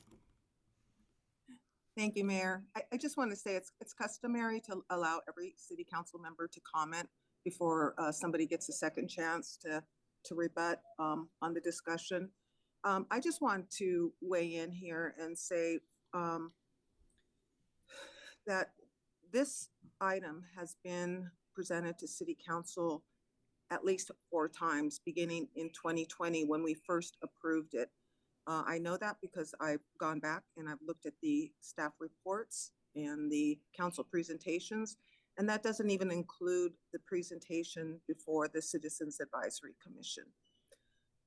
So if you go back and you look at those staff reports, you will see that the monument was approved back in 2020, not 2022, that there has been a white paper, there has been recommendations on where to place the monument. So I think we're now at a point where public input is critical to help this item move forward. I'm in full support of doing the survey. I wouldn't eliminate any of the locations. One of my thoughts on this, and this is through discussions with interested parties, is that with all the renovations we're doing at Bubbling Springs, that might be just an ideal location for a monument. I don't know that we can say at this point exactly where the monument would go if that's the selected choice by our residents, but we should at least give our residents and our constituents the opportunity to weigh in on all eligible locations. And maybe there's some way that we can do a joint effort in distributing the survey. I would not let the Citizens Advisory Commission do the tallying or the review, because there is a definite conflict of interest with one of the members of the Citizens Advisory Commission. But I think that city staff, I think we could trust city staff to do the final tallying of the results. But I'm in full support of, let's get the survey out, let's get it done, and let's move on with this issue. Thank you. Mayor Pro Tem, do you have anything to add? No, I do not. Thank you, Mayor. I think everything has been said. Thank you. So we are here to either receive an update on the status of the application for the Richard Bard Monument by the Oxnard Harbor District and provide direction regarding the proposed survey to solicit community feedback regarding potential locations. So we've had discussion, and now we need to summarize a direction that we'd like to give. I'll make a motion to approve the survey with the adjustments of just making sure that the names are correctly written. I'm not sure if it's, I had never seen it as Bard's Wharf and Flag Plaza, so I don't know if it's Hueneme Wharf and Flag Plaza. If the port can maybe add a map on the back or somewhere so it can be a little bit more specific so people can see exactly where, and then maybe also add a comments. Those were my suggestions. Are you talking about add more definitive description as to where? Where exactly where, and then just a comments area. I'll second. Go ahead. Who's going to be allowed to participate in the survey needs to be discussed and agreed on. So is that what we need to discuss now? Is who, if it's going, determining whether it's going to be a joint survey, or are we just going to approve the concept of a survey? So I think with the direction we have, we can take it, the bottom of the survey has an address field. And so we can collect the data on who's responding and if they're Hueneme residents or not. And we can provide all the data and then just the Hueneme data, Hueneme specific data. I think I didn't hear a comment about the joint tallying of the survey, but I think it makes sense for all of us to jointly work together on it. So I think unless there's specific direction otherwise, I think that all of that would be a joint effort of the city and the port. Okay. Are we going to be bound by the results of this survey? It's a survey. It's not a legally binding vote. So we can get the survey, we'll get the data, and then the council ultimately still will have the decision. So. I'll second the motion. Do you still have any other comments? Yeah, again, I know we're just beating this thing up, but never were we presented with a drawing scope of a statue. It was always said a monument. And that doesn't, so anyways, we were never advised that it was going to be an 11-foot statue in this place. So just want to get that on the record. And if you want to dispute that, we could dig up our old meetings. Mayor Pro Tem, do you have a question? Your hand is up. Yeah, thank you, Mayor. I did hear the city manager refer to the address on the form. Is there any way we can just put a note or something for Port Hueneme residents? I'm not really sure why we'd want to collect information for people outside the city and have to go through that process, and then possibly hear that their input was not counted. Yeah, I think we can figure out a way to do that if that's the desire. It does make sense. This is a city decision, so we should be. Mr. City Attorney? I think there needs to be a point of clarification here. You have a motion with a second right now. To the extent anybody wants to amend that motion, I would suggest making a second motion, receiving a second on that motion, and then the way that we handle that is the most recent motion made gets handled first, which can obviate the need for a vote on the first motion. Understood. Do you need a motion for the particulars that we're talking about? I hear the particulars as modifying the first motion, so it would really be two separate votes. May I just add a possible motion? Could we ask staff to come back with maybe 2 or 3 surveys to choose from? And again, the parameters being residents of the city of Port Hueneme. I mean, I think those are who's going to participate in this survey needs to be answered before I could vote. Just for the record, okay. I'm not going to amend my motion. I would want to see where the addresses are coming from, and then we can see, okay, if there are people that are voting outside of the city, then we would be able to see that. And I'm keeping my motion. But if you do another motion and someone seconds it, yours surpasses. Yeah, so council has the option to say, bring back 3 versions and bring it to the next meeting. That's an option for the council. It's just not the motion on the table at this point. Do you want to make that motion?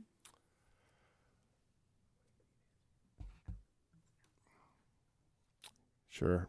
I'll make a motion that staff bring back at least 2 alternatives surveys that are going to Hueneme residents only. Does anyone want to second that motion? Hearing no second, that motion fails. Okay. Yeah. My hand is up. Yes.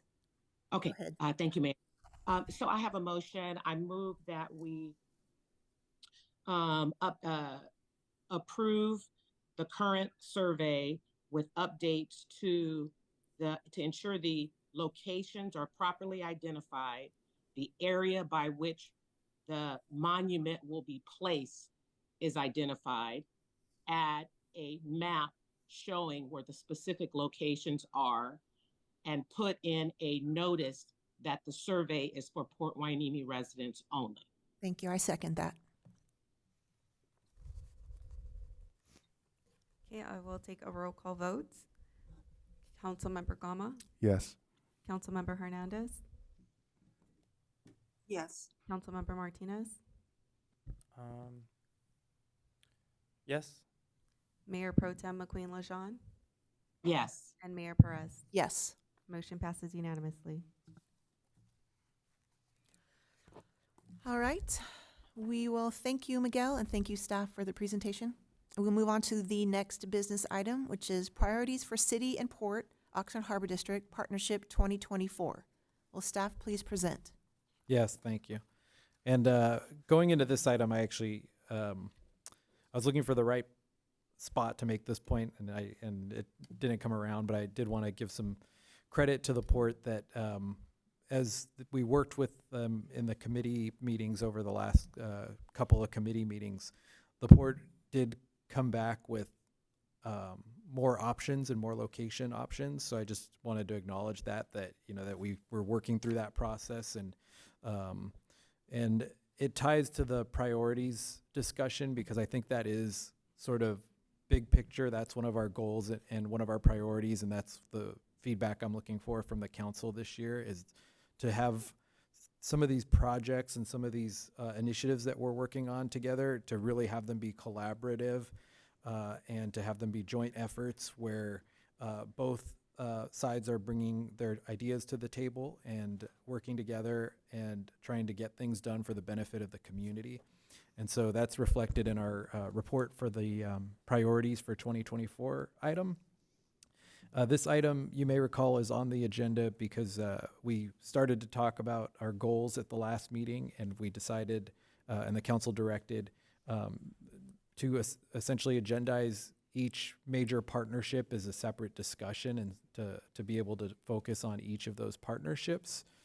And so some of the priorities for that partnership with the port and the Oxnard Harbor District tie back exactly to what we're talking about. And so this item is on the agenda to allow for that first discussion about some of the priorities for this year with the port.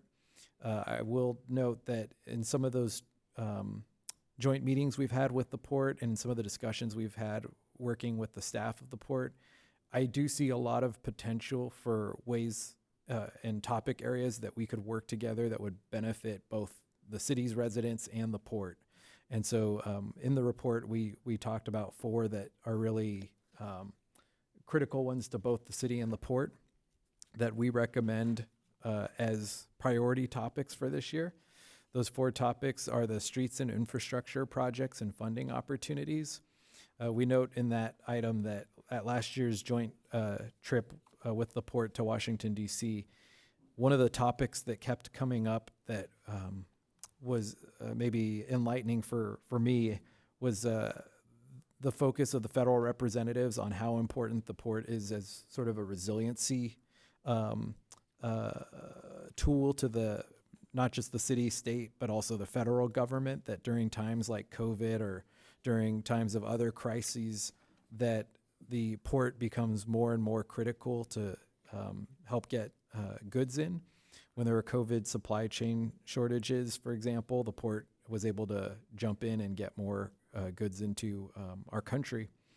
And so it sort of became clear to us as we were having these conversations that for the port to be able to have that impact and that effect on our country, the city's streets and infrastructure have to be able to support that. And if the goods are stuck and can't get into the port, that's a problem. But also if they get to the port but they can't get anywhere from there because our streets are not in good enough condition, that's a problem as well.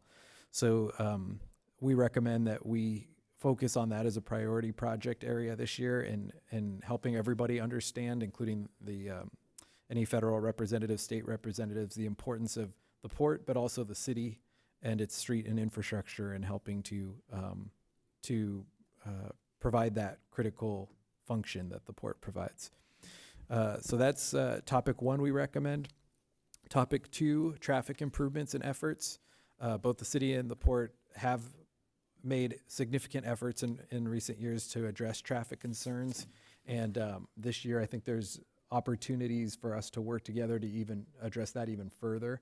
Our police department's already started to talk to some of the port team about some of the ways we can work together on that this coming year. So I think that's another area where pretty minimal effort, we could work together and make a big impact for the community.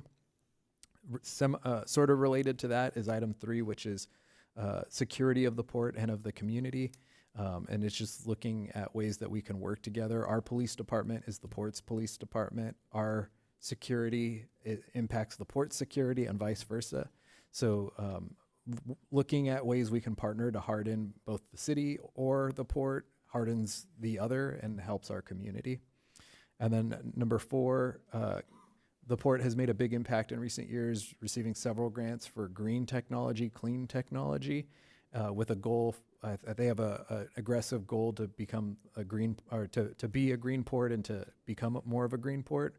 And so that is something I think that as a city we'd want to tie right into and collaborate on ways that we can all utilize green technology and clean technology to help our environment and mitigate the impacts. So those are the 4 that we identified as just very strong priorities that we could work on with the port, where we could actually probably partner and apply for funding together and really help each other. So there's those 4. We identified a couple additional topics that the council may want to discuss, or the council could obviously bring up any other topics that come to mind. But the other topics that we'll just mention that are worth discussing is the Community Benefit Fund, and I think both the city and the port have talked about changing the process or the application process, or even maybe the overall goal of the Community Benefit Fund. So that's something we could look at this year. A second city port joint Washington DC trip, and any goals and priorities, which I mentioned the 4 that we recommend would be priorities if council agrees, but any others that we may want to prioritize for that conversation. We mentioned, which was mentioned in the last item, that the statute discussion is actually part 1 of essentially 3 proposals. So if that could also be discussed, and any direction can be given to either staff or the joint committee regarding that, or that can come back at a later time. And then other collaboration opportunities, ones that we identified just as possibility, just with some of the other topics, but we didn't dig into, is things like pedestrian safety, potential street projects that could benefit both the city and the port, and future port or city projects that may be discussed. And so at this point, we recommend identifying those 4 priorities, and then discussing any other priorities or giving feedback on those additional topics recommended. And we're happy to answer any questions. Thank you. Does council have any questions for staff? I have one question. Go ahead, Councilmember Hernandez. Thank you. I apologize if, James, Mr. City Manager, if you said this, there was quite a bit of noise behind us just a moment ago, and I may have missed it, but have these items number 1 through 4 been previously discussed with the port, and have they weighed in on these, or is there an intent to take these to the next meeting with the plan to discuss and get agreement then? Yeah, I did reach out to Kristen, the CEO of the Port and the Harbor District, just to let her know that these were 4 priority areas that we think that there's real value in. And obviously, just like us, it's one of those things where it's got to go back to the board at some point. But the initial response was that these really align well with the projects that they're looking at and the things they're looking to do. So I think at this point we feel, prior to getting our council and their board approval at a staff level, we feel like these are really good areas that we can actually partner and get some things done this year. Okay, so the answer is yes then. Yes. And yeah, I think that's great, because it appears, they're working already in these areas. So for us to support them, I think that's great. Thank you. Thank you. And I think Miguel just offered to maybe give a little bit of comment. Yes, I'd like to just reiterate that those 4 directions are actually what we've stood behind. Those are our formal positions from the port that we would support in collaboration with the city. Thank you, Miguel. Councilmember Martinez, do you have a question or a comment? I have comments, no question. Go ahead. Just on, yeah. On general, yeah, go ahead. So I'm no longer on the city port committee, and I just want to mention that I worked really hard in the last 2 years to get the scholarship going. The first year I was unsuccessful. This past year we were able to get the committee to agree on a scholarship idea. And so the only thing I want to mention on that is one of my visions was to invite both the council and the commissioners at the event. The committee can decide how they want to restructure it. That's fine, but I just want to at least weigh in my opinion and say that it'd be nice to get invited to something that I thought was like my idea, but that the whole committee agreed to. Okay. The other thing that I want to mention is I think the meetings should be recorded. I understand they're public, and I think we've recorded them while they're here in the city, but I don't think they're recorded on the port's end. And I don't want to mention exactly what happened, but I do understand, and that a couple people told me about what happened at the last committee, at the joint city committee, but apparently we were, and again, this doesn't reflect what the port had mentioned. I know that the president, Salinas, apologized, but Commissioner Herrera threatened the city and said that basically if he didn't get what he wanted, that we weren't gonna get our end of the money, right? So I don't have the specifics. I wasn't there, but I know that there was a couple people that brought that out, and I know that if it was recorded, I think that things like that wouldn't have been said in a public meeting. And something like that, I think, should have been reported back to council. I know that you and Mayor Pro Tem McQueen had mentioned the meeting, but that wasn't brought to our attention. And I think that we need to work towards working together, and being open and transparent is important in that process. Yes, I agree, and it's interesting because unless we have it on the agenda, we can't talk about it. And so if the meetings were televised and recorded, every meeting I participated here as a city council member of almost 6 years have been recorded. If anybody ever wants to see what I said, you could go search it out. Jeffrey Scarberry's really good at it. He reminds me sometimes. But I think it will be, I guess can we make a demand, or do we ask? And how many public agencies don't record their meetings? Is there a reason for it? So I just think it's important to, if somebody misbehaves, that the public could see it, and perhaps like Council Member Martinez said, if you're being recorded, I think you'll behave yourself. So one of the things that's really important to me is safety, pedestrian safety. We have a beach community aligned right next to a very productive and successful port. And when the landscape project came to the council, I believe I mentioned, hey, what about a sidewalk? And that's all it got, me mentioning what about a sidewalk. And it just irritates me to see and we just saw it yesterday, or Saturday, Councilmember Martinez and I and city manager were participating in beach cleanup, and we came across a wheelchaired person whose family had parked on the right side of Market Street near the flags, and very difficult for them to do a right-handed loading of their disabled person because there's no sidewalk there.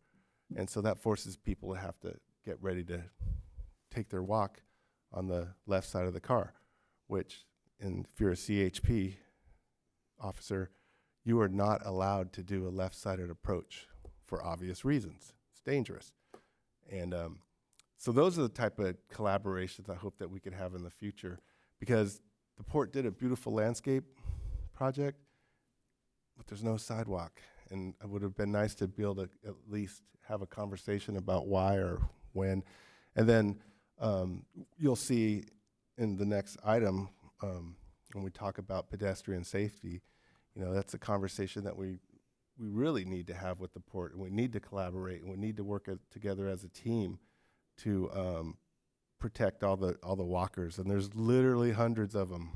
Every day they go to the lighthouse and back, and they come from all over the community, from Oxnard, from who knows where, everywhere. And so how do we get to a point where we have a true partnership, where we're discussing these things openly, transparently, and trying to make improvements for our city? Because the traffic, with the success of the port, and believe me, I work there, I love living here. I came here for the beach, and the port was just kind of like a side thing. And I think most of the people I hang out with are here for the beach. And so, you know, you'll see people riding surfboards on bicycles, skating, strollers, wheelchairs, all kinds of stuff. And I think that perhaps we could really come together focusing on safety, sidewalks, crosswalks, and all that stuff. So I don't know how we are going to tackle this list, these 4 priorities. We're going to do one at a time, or do you have any ideas on how we would move forward, say, just on streets and infrastructure? Yes, and I think the idea was hopefully approving those 4 priorities and then identifying if there's anything in addition to those. So it can be that simple, or we could go item by item if there's a need to. But I think those 4 are areas that we have specifically, we already have those as priorities in different ways in different areas. It's just the idea of kind of collaborating with the port and having the 2 agencies work together on those. So, and then I will just note in sort of defense of the committee and myself that there was a report back on that item at the council meeting following the one that's being referred to, and there's a report back. One of the challenges, obviously, is when we have these committee meetings and we have an hour-long meeting and we're trying to report it in a minute or 2, it's difficult to cover something, you know, what's important to everybody in that minute or 2. And so just regarding the question about if those are recorded and if that request can be made, that is something that we can request since we're part of the joint committee. We don't really have any ability to ask the port to record their meetings, but that could be a request of the council of the joint meetings. So.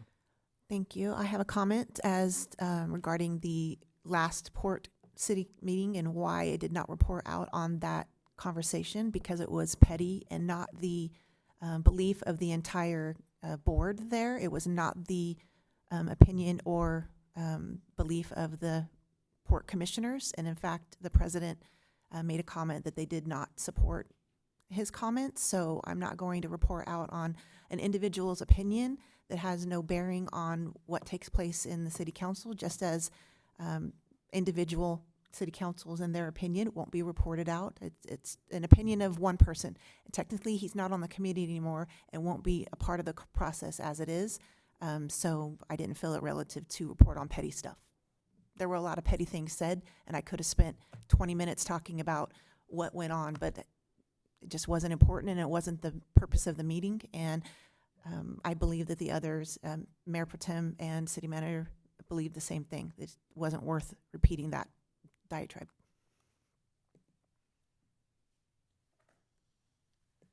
Anything further? Councilmember Hernandez or Mayor Pro Tem, do we have anything further? I have nothing. I just wanted to say that as we move forward in working with the board, I think part of the key things is working within the system, working within the structure that's provided, respecting the fact that we have 2 city council members, our mayor and Mayor Pro Tem, who are representing us.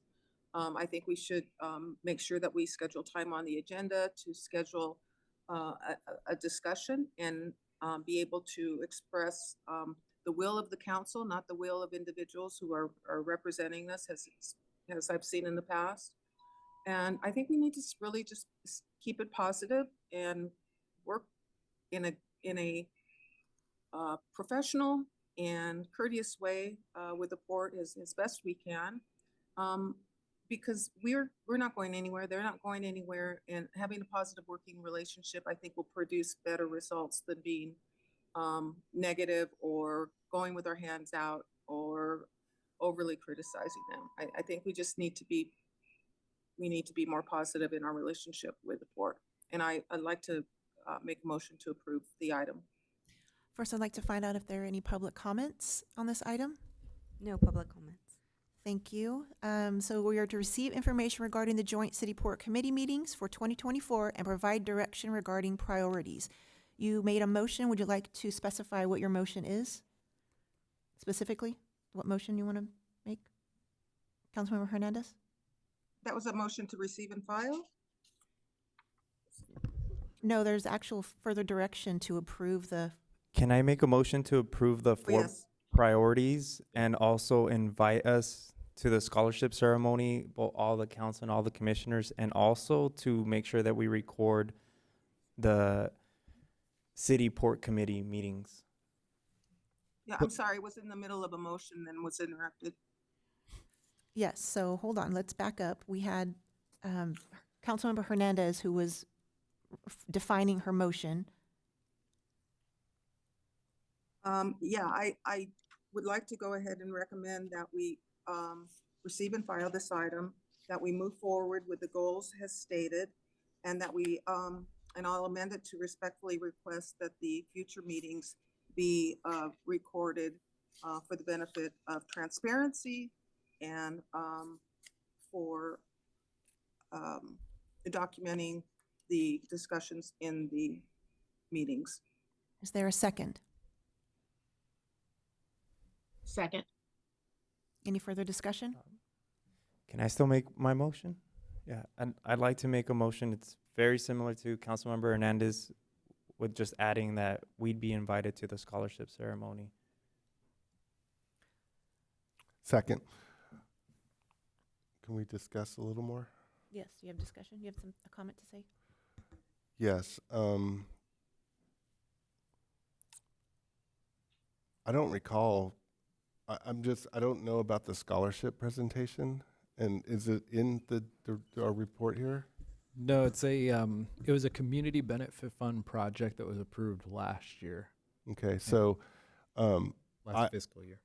I don't think that we've brought the process back for discussion on how we're going to go about it. No, is the it's issue. on the list of approved projects, but it hasn't been, and no final decisions on it have been made at this point. well, and that's, I think, what a little bit of the frustration might be on both sides is like, because all of a sudden momentum gathers behind a previously approved project, and then we have a previously approved project that appears not to be moving forward, or maybe it is, but we're not in the loop on it.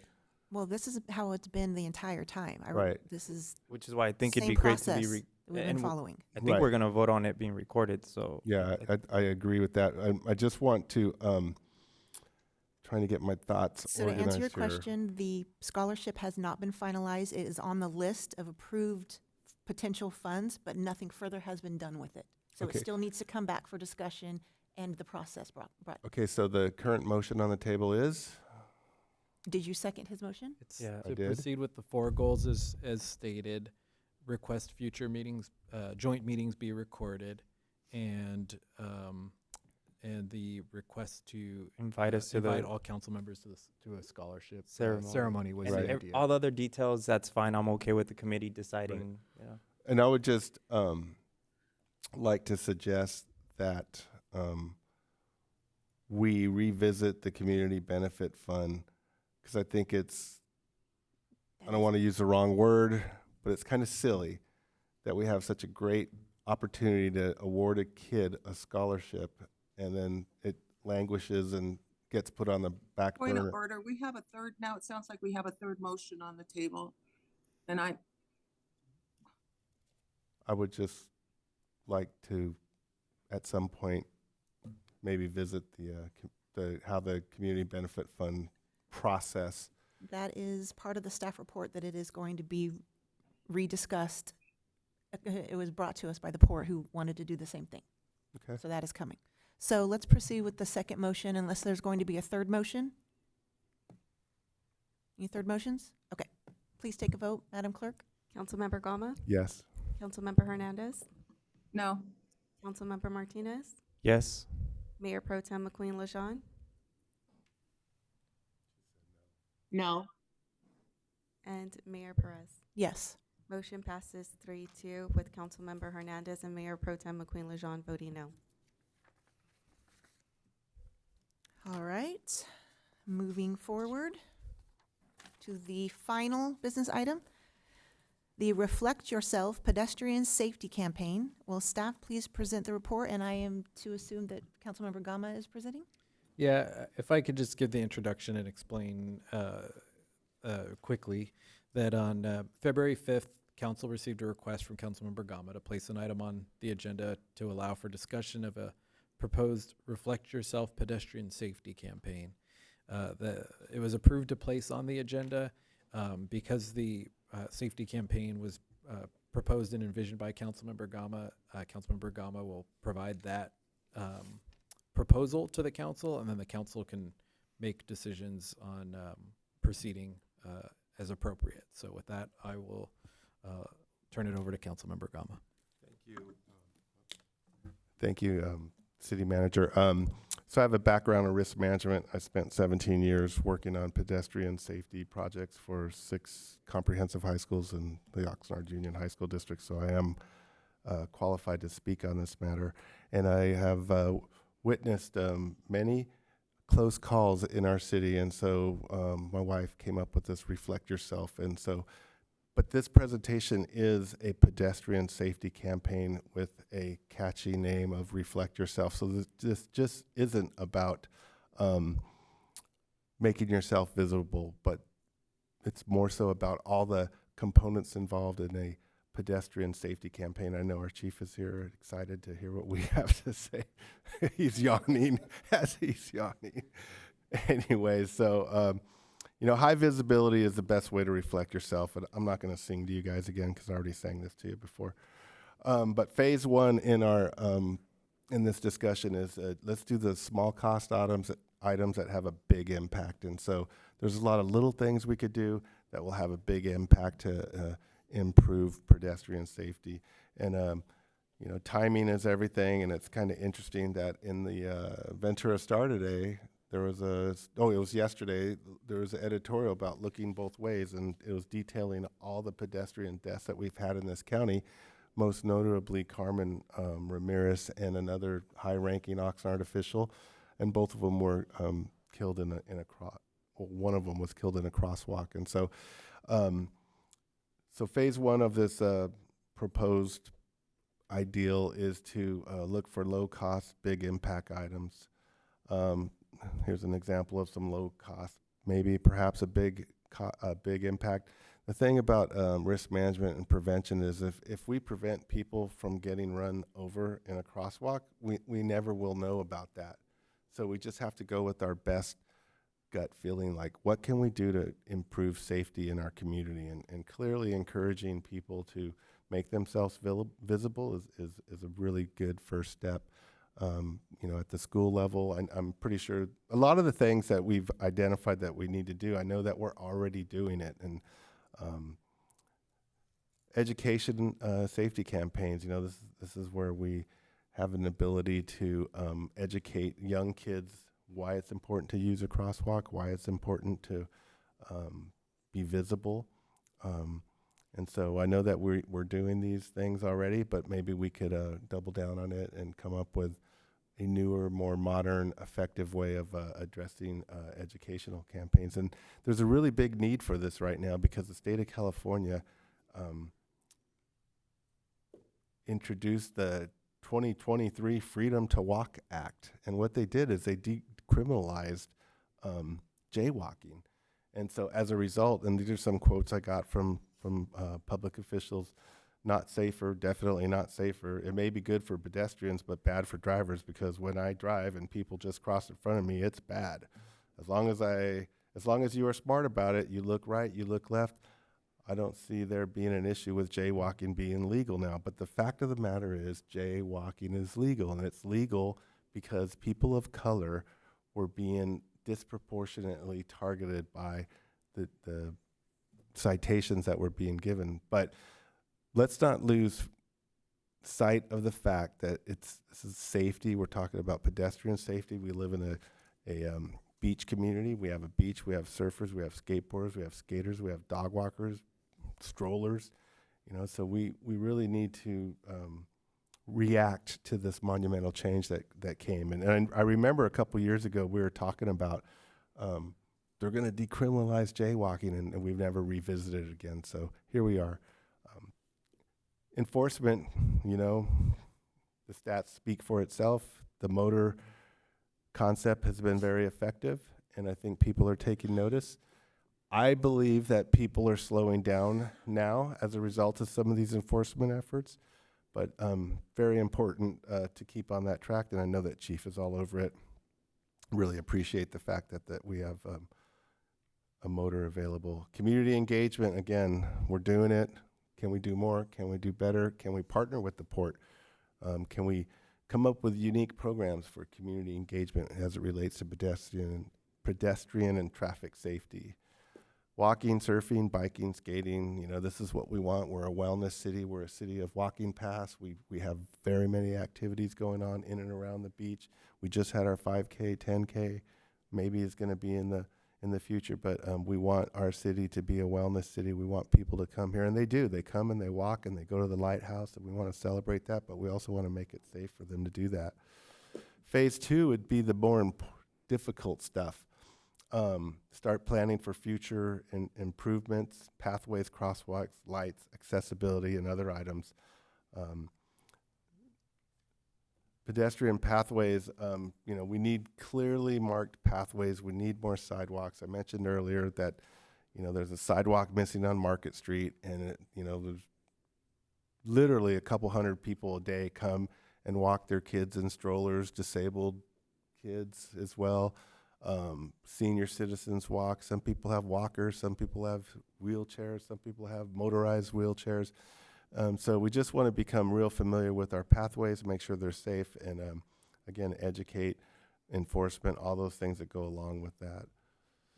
Traffic calming, again, we are working on all these things, trying to slow people down, particularly around the beach area. We got speed bumps in certain areas. We don't have roundabouts. I'm not sure if we ever would want to have roundabouts, but we do have to consider as many alternatives as possible to improve safety for our pedestrians.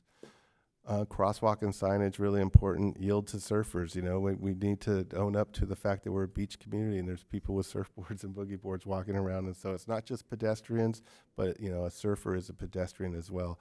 And so I just think I think it's important for us to really stay out in front of the latest and greatest signs that are available, because people do get really comfortable with signs, and then when you change them out, they'll like, oh wow, there's a new sign there. What does it mean? How does it impact me? And so that's an area that we could get creative on. Lighting, of course, speaks for itself. It's really important to do lighting, but these are all the components of a successful pedestrian safety program, and that's what I'm trying to highlight here. Beach access points, really important. Provide safe, accessible points to the beach, including ramps or stairs, handrails, to accommodate pedestrians of all abilities. So when we look in and around our community, we see sidewalks that end, and then suddenly you have a person who's in the middle of a crosswalk or in the middle of a street without a crosswalk. And so those are the things that I hope that we could look at as a community, like make sure that we have, when we have a sidewalk, that it continues. I just wanted to give a couple of the areas of my greatest concern. There is a crosswalk, a lighted crosswalk at Market and Hueneme Road. I think we should put or discuss a second crosswalk that is activated by the same button, so we could have lights on both sides, because there are times when, like these two people in the middle, they're on scooters and they're like, well, the sidewalk deposited them in this point, and the end result is the same. Any truck or traffic that's coming out of the port is going to have to yield to a pedestrian. So we might as well have a crosswalk there and recognize the fact that there is a sidewalk that ends right, and that's where the the two people in the middle are going to. And so, again, in our most economically challenged area, there's not a sidewalk, but at least we have this gravel rock now, which is an improvement, but maybe we could talk about more improvements. The most important part of the risk management process is to monitor and adjust. And so just because you've provided a solution to a risk issue doesn't mean that that issue is resolved forever. So we need to have an open mind, and we need to monitor and adjust, and we need to constantly be thinking about pedestrian safety here in the city of Port Hueneme. And if we all have an open mind, and we could probably become a leader in pedestrian safety, and I hope that we could do that with our great staff and our great police chief and police officers. That's it. Thank you, Councilmember Gama. Do we have any council questions? Specifically, I know you said that the costs were fairly low, but $50 to $500, that's for staff time, or? And it's, yeah, I'm glad you asked that question. That's exactly what I wanted to maybe focus on, is the costs are low for the outreach and informational campaign. We can put together, informational materials. We can put flyers out. We can put social media posts highlighting this and making the public aware of the campaign.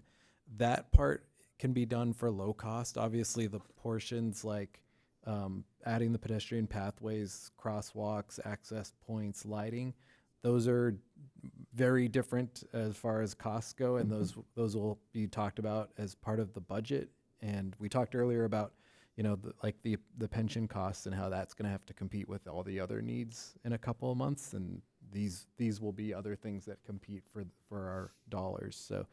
So the idea today is essentially the council can choose to do a informational campaign and promotional materials or not, and then the phase 2 would be included as just our regular budget and CIP process. Okay. Councilmember Hernandez. Thank you, Mayor, and thank you, Councilman Gama, for your presentation. I'm glad to see that you are interested in safety of our pedestrians and doing a campaign to get the word out about all kinds of safety, especially traffic, slowing people down and other things that the city is already doing. And, I think we can emphasize increased safety through a good campaign. But a good campaign, I think, requires some planning. I think that $50 to $500 might be a little low. I don't know if you had any ideas about the campaign theme and the campaign logo. What were your thoughts with that? Are you going to use something existing or develop something? Did you want to develop something new? My thoughts are to engage our city manager and our police department and hope and have them come back and tell us what we could afford or what we can do and how we could make high impact improvements with low costs initially, and then down the road when we get to our budget and we get to CIP planning, start prioritizing pedestrian safety, maybe perhaps above other project matters that we want to get done. But as our city manager has said, it's all about the budget, and we're going to be working on the budget, and we can't do everything that we want to do, but hopefully we could prioritize and do things that are impactful. Yeah, and I think just to add to that, if it's approved and if we have the direction to develop a campaign, we would develop that campaign and we can put that on a future probably consent agenda, but depending on how what it develops and how much the costs are and things like that. So we can kind of lay out the whole plan and go from there. This is just the initial discussion to get council direction on whether to spend the time to prepare those levels of promotional materials. So. Councilmember Martinez, do you have a question to add? Is this something that the Community Benefit Fund could be, in looking as a source of income. It's just an idea because I do agree with Councilmember Hernandez. It does seem pretty low, $50 to $500, maybe a little vague. I don't know how much time staff would really take on this. It looks like it might be more than that. And I would recommend that maybe, while it's an amazing and great idea, I think maybe we can tap into the community benefit fund and maybe have more funds for that idea. And I think the port would also might even like that idea too. Just it would make both sides look really good. No, I agree with you that it's a great partnership, just to focus on pedestrian safety in and around the port. I mean, because as we all know, traffic is the biggest risk. So yeah. It is definitely something we can add for suggestions for the Community Benefit Fund. Mayor Pro Tem McQueen-Lejeune, do you have anything? Yeah, thank you. Thank you, Mayor. Looking at phase one, numbers 1 and 2, I am in total agreement with those. These kind of depict the thoughts that I was having when Councilmember Gama was, sharing with us the Reflect Yourself. When I start reading number 3 of phase 1 and phase 2, it speaks to more what the city should be doing as it relates to safety anyway. So I would maybe ask the city manager, what are the items, number 3 of phase 1 and the items in phase 2 that the city should not be looking at around safety, or what are some of the things that are on the horizon already as it relates to these items? Thank you. Yes. Item 3 is something that we already are doing. Item 3, for anybody not following along, is the enforcement aspect that items 1 and 2 were educate and promote, and then item 3 was enforce issues that relate to safety, such as speeding, failure to yield, and distracted driving. And so those are things that we're already doing to the point that Mayor Pro Tem just made.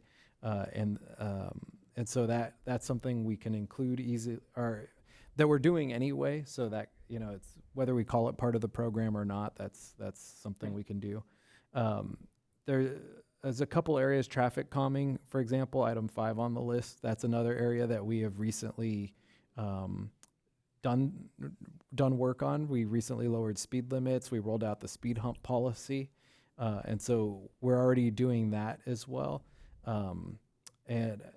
Those are probably the 2 main ones. The other ones are things that we would be planning for, including in our capital improvement project budgets for the coming year. I think really what we're talking about here is basically, it's like whether council wants to just proceed with outreach and information or educational materials, or whether, as part of that discussion, does the council want to provide direction that we prioritize these specific items in future planning, budget planning? And so I think that's where we're saying there's kind of 2 phases there. And so phase 1, we talked about, but phase 2 would be if council were to give direction to staff to say, okay, we want to make sure we're including these things in our CIP, either just at the level they already will be, or whether we want to highlight these as priorities for the coming year over other projects. But just like we mentioned with the pensions, there's CIP projects that are priority that are maybe kind of behind the scenes, less glamorous projects. One of the big projects we have that I think has been pushed off a few years is addressing some of the sewer issues at our city facilities. And that's not glamorous. Nobody wants to talk about it, but it's something we have to do and we can't keep putting off. So each of those, I think those phase 2 items would be discussed individually when we bring the budget back, and we're just going to have to talk about how important each of the items are. So really today, I think it's looking to do the educational outreach, promotional, and talking about some of the things we're doing, like enforcement and traffic calming, and asking people to do their part. And checking into grants. There are a lot of Department of Transportation grants related to this. Are there any further questions? Councilmember Hernandez, you had your hand up? I just one more. Oh, okay, go ahead. Right. And so, city manager, I would imagine our CIP we've talked about that a lot over the last 6 months or so, but I would imagine the CIP, we've already done some prioritizations in that. And if we had items that were safety items, that those would be already prioritized in there. So are we really talking about changing the priority so that we can move forward with this program? Or are we really talking about prioritizing the items as they should be in our current CIP list? I think that's essentially one of the questions for council is, do we want to just bring these back, the phase 2 items back with the CIP and talk about everything at the same time? Or is there general direction to prioritize these items as part of that CIP planning? I would recommend we talk about it as part of the budget because we had millions of dollars in CIP projects and we don't have the money to match those projects at this point. So it's going to have to be a list that we whittle down. So I think the phase two items will have to be discussed with all of those other ones. As one obvious big high level example, the biggest CIP project I expect next year, besides the Bubbling Springs project that we're already working on, we're already factoring into things, is we are planning to pave Hueneme Road next year.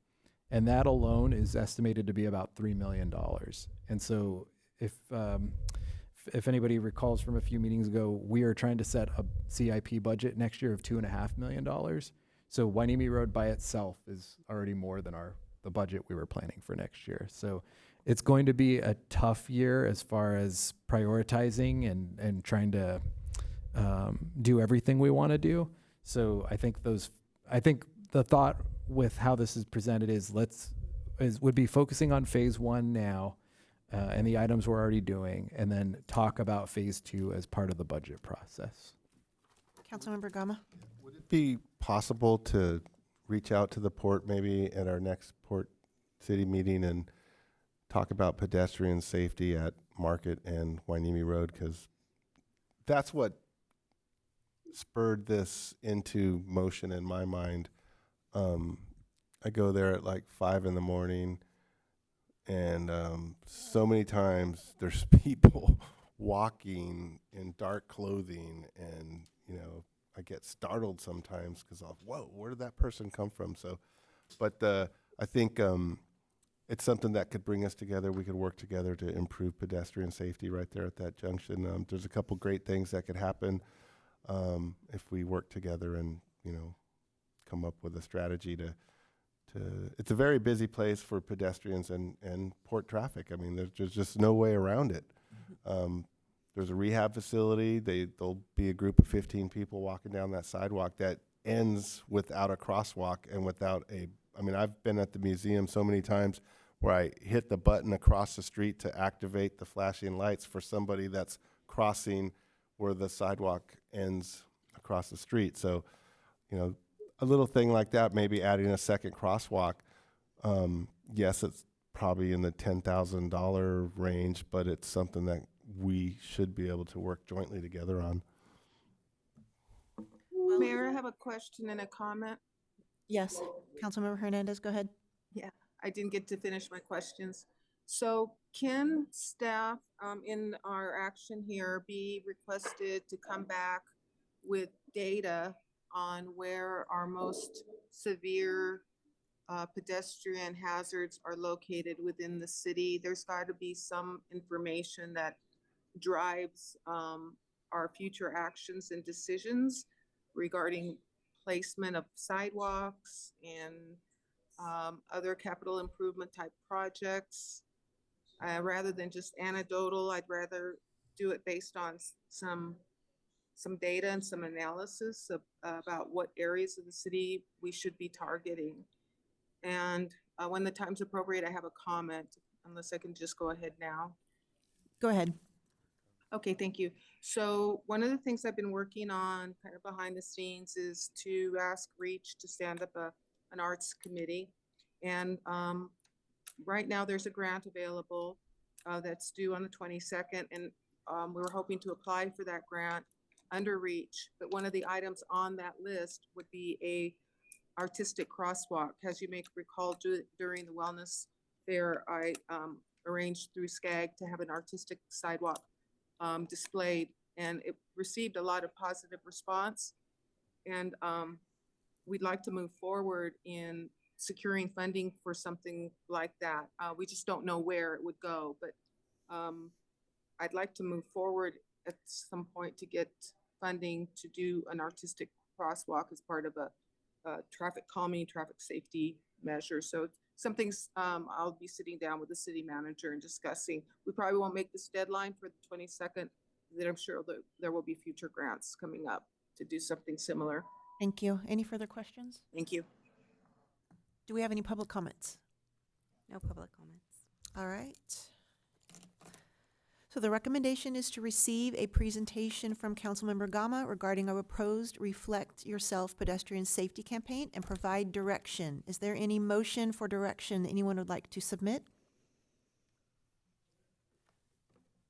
I'd like to make a motion to proceed with phase 1 and ask our city manager in conjunction with staff to come back and give us ideas and concepts. Low cost, big impact. Second? Any further discussion? I'd like that motion to include coming back with some data on pedestrian accidents, pedestrian hazards, and proposed recommendations for pedestrian safety. Councilmember Gama, would you be willing to amend your motion to include that? Well, the issue I have is that if we're just going to measure pedestrian accidents, then, you know, there's not much data out there, I would presume. I don't know. Do we know that? I don't think we know that. Is your answer no? It's worth looking into. If there's no data, there's no data, but let's at least look into it. Well, we can say, do we have a second for Councilmember Hernandez's motion? Is there a second? Yes, Councilmember Hernandez, this is a motion you're proposing? I was asking for the motion to be amended to include as part of direction back to staff is to come back with an analysis. The motion has on already received pedestrian. the motion has already received a second. The proper procedure from this point on is to make a new motion and receive a second. I'll make a new motion to satisfy Councilmember Hernandez, if that's okay. Yeah? Yeah. Okay, so I'll make a motion to implement phase 1 and also have staff come back with data in various forms. I'll let the city manager and chief figure that out. Yeah. Second for that? Do we get a second? Second. Okay. It's a little vague, but. And we said there were no public comments, correct? Thank you. Would you just like to take a vote, please? Councilmember Gama? Yes. Councilmember Hernandez? Yes. Councilmember Martinez? Yes. Mayor Pro Tem McQueen Lejeune? Yes. Mayor Perez? Yes. Motion passes unanimously. Thank you. All right, that concludes the business portion of our council meeting. We will now move on to city manager comments and reports. Yes, thank you, Mayor. I only have 2 things. One is just a reminder that the city's egg extravaganza is Saturday, this Saturday, March 23rd from 9 to 11 with a egg hunt starting promptly at 9:30 a.m. sharp. So just a reminder to everybody to that's happening this weekend, and we invite the public and our community to come out to that event. It's at Miranda Park this year, which is a new location. So hope to see people at Miranda Park.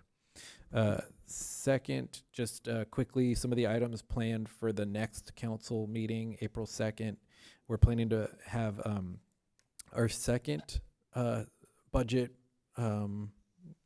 preliminary conversation. This one is going to be from our sales tax consultants on what they've seen with sales tax over the last year and what they expect related to sales tax moving forward for next year, which impacts our budget. And so we'll have HDL provide, our sales tax consultants provide that presentation. We are also planning to bring our probably the big topic will be the plan for the Wainimi Beach Festival this year, and present what we're planning and what we're proposing for that. And then I believe it's that meeting. We were holding that date. The port, I think in the past, has done a state of the port presentation as a presentation item at the council meetings. That's my understanding. And that meeting is the meeting the port is proposing or requesting to come out and do their presentation this year. So right now, those are the items scheduled for the next agenda. Thank you. We'll move on to council member reports and comments. I'd like to start with Councilmember Gama. You, Mayor Perez, appreciate the chance to go first. Wasn't quite ready, but anyways, here we had a VCOG meeting this past week. It's pretty nice. We're meeting at the California State University Channel Islands. Not too much came out of the meeting other than looking forward to the next legislative year and what are the priorities that we want to pursue with VCOG. And so that's in the development. We elected a new chairperson, Mike Johnson from the city of Ventura, and then Chris Inegrin is the vice chair. Also had a Beacon meeting Friday, and Beacon has been pursuing this science advisory committee rather aggressively over the last couple years, and the committee is fully functioning, and they asked to add another component to the committee, and it's a social cultural aspect, and we want to be able to look at erosion and beach issues in the context of social equity and justice. And so we're going to add another person to the Science Advisory Committee. The committee is being led by Dr. Kiki Patch from Cal State University Channel Islands. She's an amazing educator, oceanographer, and we're trying to set up Beacon to be a very effective JPA into the future, well beyond my years and anyone else's years. And we want to be able to influence legislation through science-based information as it relates to the coast. Too many times, and for example, there's 5,000 bills pending right now in the state legislature. 5,000. How many of those are even remotely related to the coast? And then if we could identify the ones that are having relation to the coast, like, are they operated on the right science? And so we want to be in a position to make sure that the coastal decisions are being made using the best science. And we feel like the Science Advisory Committee that we put together is a perfect avenue to, or perfect way to accomplish that goal. And we gave a increase to our executive director, Mark Baylor, just to stay with inflation. And we're looking to really get the Science Advisory Committee more active and more impactful. And so I'm really excited to look towards the next year with Beacon. Thank you. Councilmember Martinez is passing. Yeah. No major news to bring back. Thank you. Councilmember Hernandez. Thank you, Mayor. Well, as you all know, we're here in Washington, D.C. It's 12 midnight, and we've been at a full day of meetings. Tomorrow we'll have another full day, as well as Wednesday. And we hope to bring back some really good information and report out on some of the items that we discussed. I've attended my SCAG meeting, and I also volunteered with Habitat for Humanity in cleaning up one of the lots over on near San Pedro Street. It's a really good morning. We got it knocked out within a couple of hours. So they were under, I guess, request by the city to get that lot cleaned up. So it was a great team effort, and it was a lot of fun, a lot of hard work. Other than that, I don't have anything to report, but I will have an agenda item request. Thank you. Thank you. Mayor Pro Tem? Thank you, Mayor. Just was able to attend all my meetings. Nothing really to share. We've been doing some assessments for, the board did an assessment for the GCT. The general manager will be assessing the VCTC executive director in the coming weeks. I did get an opportunity to attend a Women's History Month event at Navy Surface Warfare Center, where I was a keynote speaker last week. So that was really nice. And so just out there trying to support our community and be present. So thank you for the time. Thank you. I have nothing to report on in the committees, but I do have something community related. Hopefully on the next board meeting, I'll be getting an approval for a Port Hueneme branch of the Ventura Downtown Lions, and we have several community projects that we would like to get going as soon as possible. The first one being in April is a partnership with the Salvation Army for a food share pop-up at Bulker Park in April. Will be the first thing that I'll be hopefully getting going, and would love to have all community involvement. This is open to anyone in the community who wants to come out and help, and there will be a lot of other projects that will be moving forward with regards to veterans, helping our seniors, park or just community cleanup, ongoing pop-ups for food share depending on location and maybe moved around the city depending on the need of the community, and a community clothing drive we want to start getting implemented for the needy communities, clothing. So if anybody has any clothing that they want to get rid of, or shoes, any items for children, maybe keep an eye on that or hold that back and don't give it away yet, because we might have a community event for that. That's all I have. We'll move on to requests for future agenda items. I'd like to remind council members that all requested items will require a motion, a second, and a majority vote per adopted council policies to be placed on a future agenda. And please keep in mind the busy schedule of staff and their heavy workload that they have going on right now. Councilmember Hernandez, do you have a future agenda item? Yes, I do. And I just, a couple of comments I forgot to mention. I just want to quickly thank Tony Stewart and city manager for their help in submitting a legislative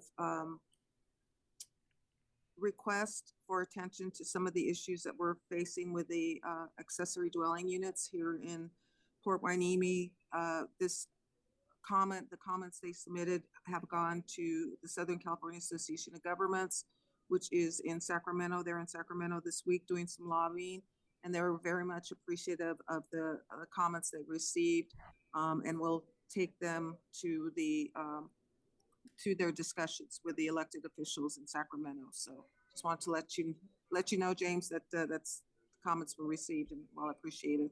And thank you to you and Tony for that. Also, we are moving forward with the Pedro Valdez Memorial on April 19th. It's going to be fairly low key. We'll be down at the beach doing what we did last year, honoring his memory and sending out a safety message to the bicyclists. And would like to invite you, Mayor, and the Chief of Police to participate if you're available. It's Thursday, April 19th, and I'll get you more information via email. But all council, of course, is invited, but just wanted to specifically invite the mayor and the chief of police to participate and say a few words. Thank you. My agenda item is request to put on a future agenda our report back from this trip, RDP trip to Washington, D.C. So don't put it on too soon because we need some time to put the report together. Do we have a second for that? Maybe in May. A second? Second. Thank you. Thank you. Vote, please. Councilmember Hernandez. Yes. Councilmember Gama. Yes. Can you? The thumbs up, then yes. Councilmember Martinez. Yes. Mayor Pro Tem McQueen Lejean. Yes. And Mayor Perez. Yes. Motion passes unanimously. Thank you. Any other future request for future agenda items? Seeing none, we will move to adjournment. Due to observance of Cesar Chavez Day, the next regular meeting is scheduled for Tuesday, April 2nd, 2024 at 6:30 p.m. I would like to adjourn this meeting. The time is 9:08 p.m. Thank you. You mean 12:08 in the morning? Yeah, you mean. Oh, 12. sorry. Get to bed, ladies. Good night. Bye.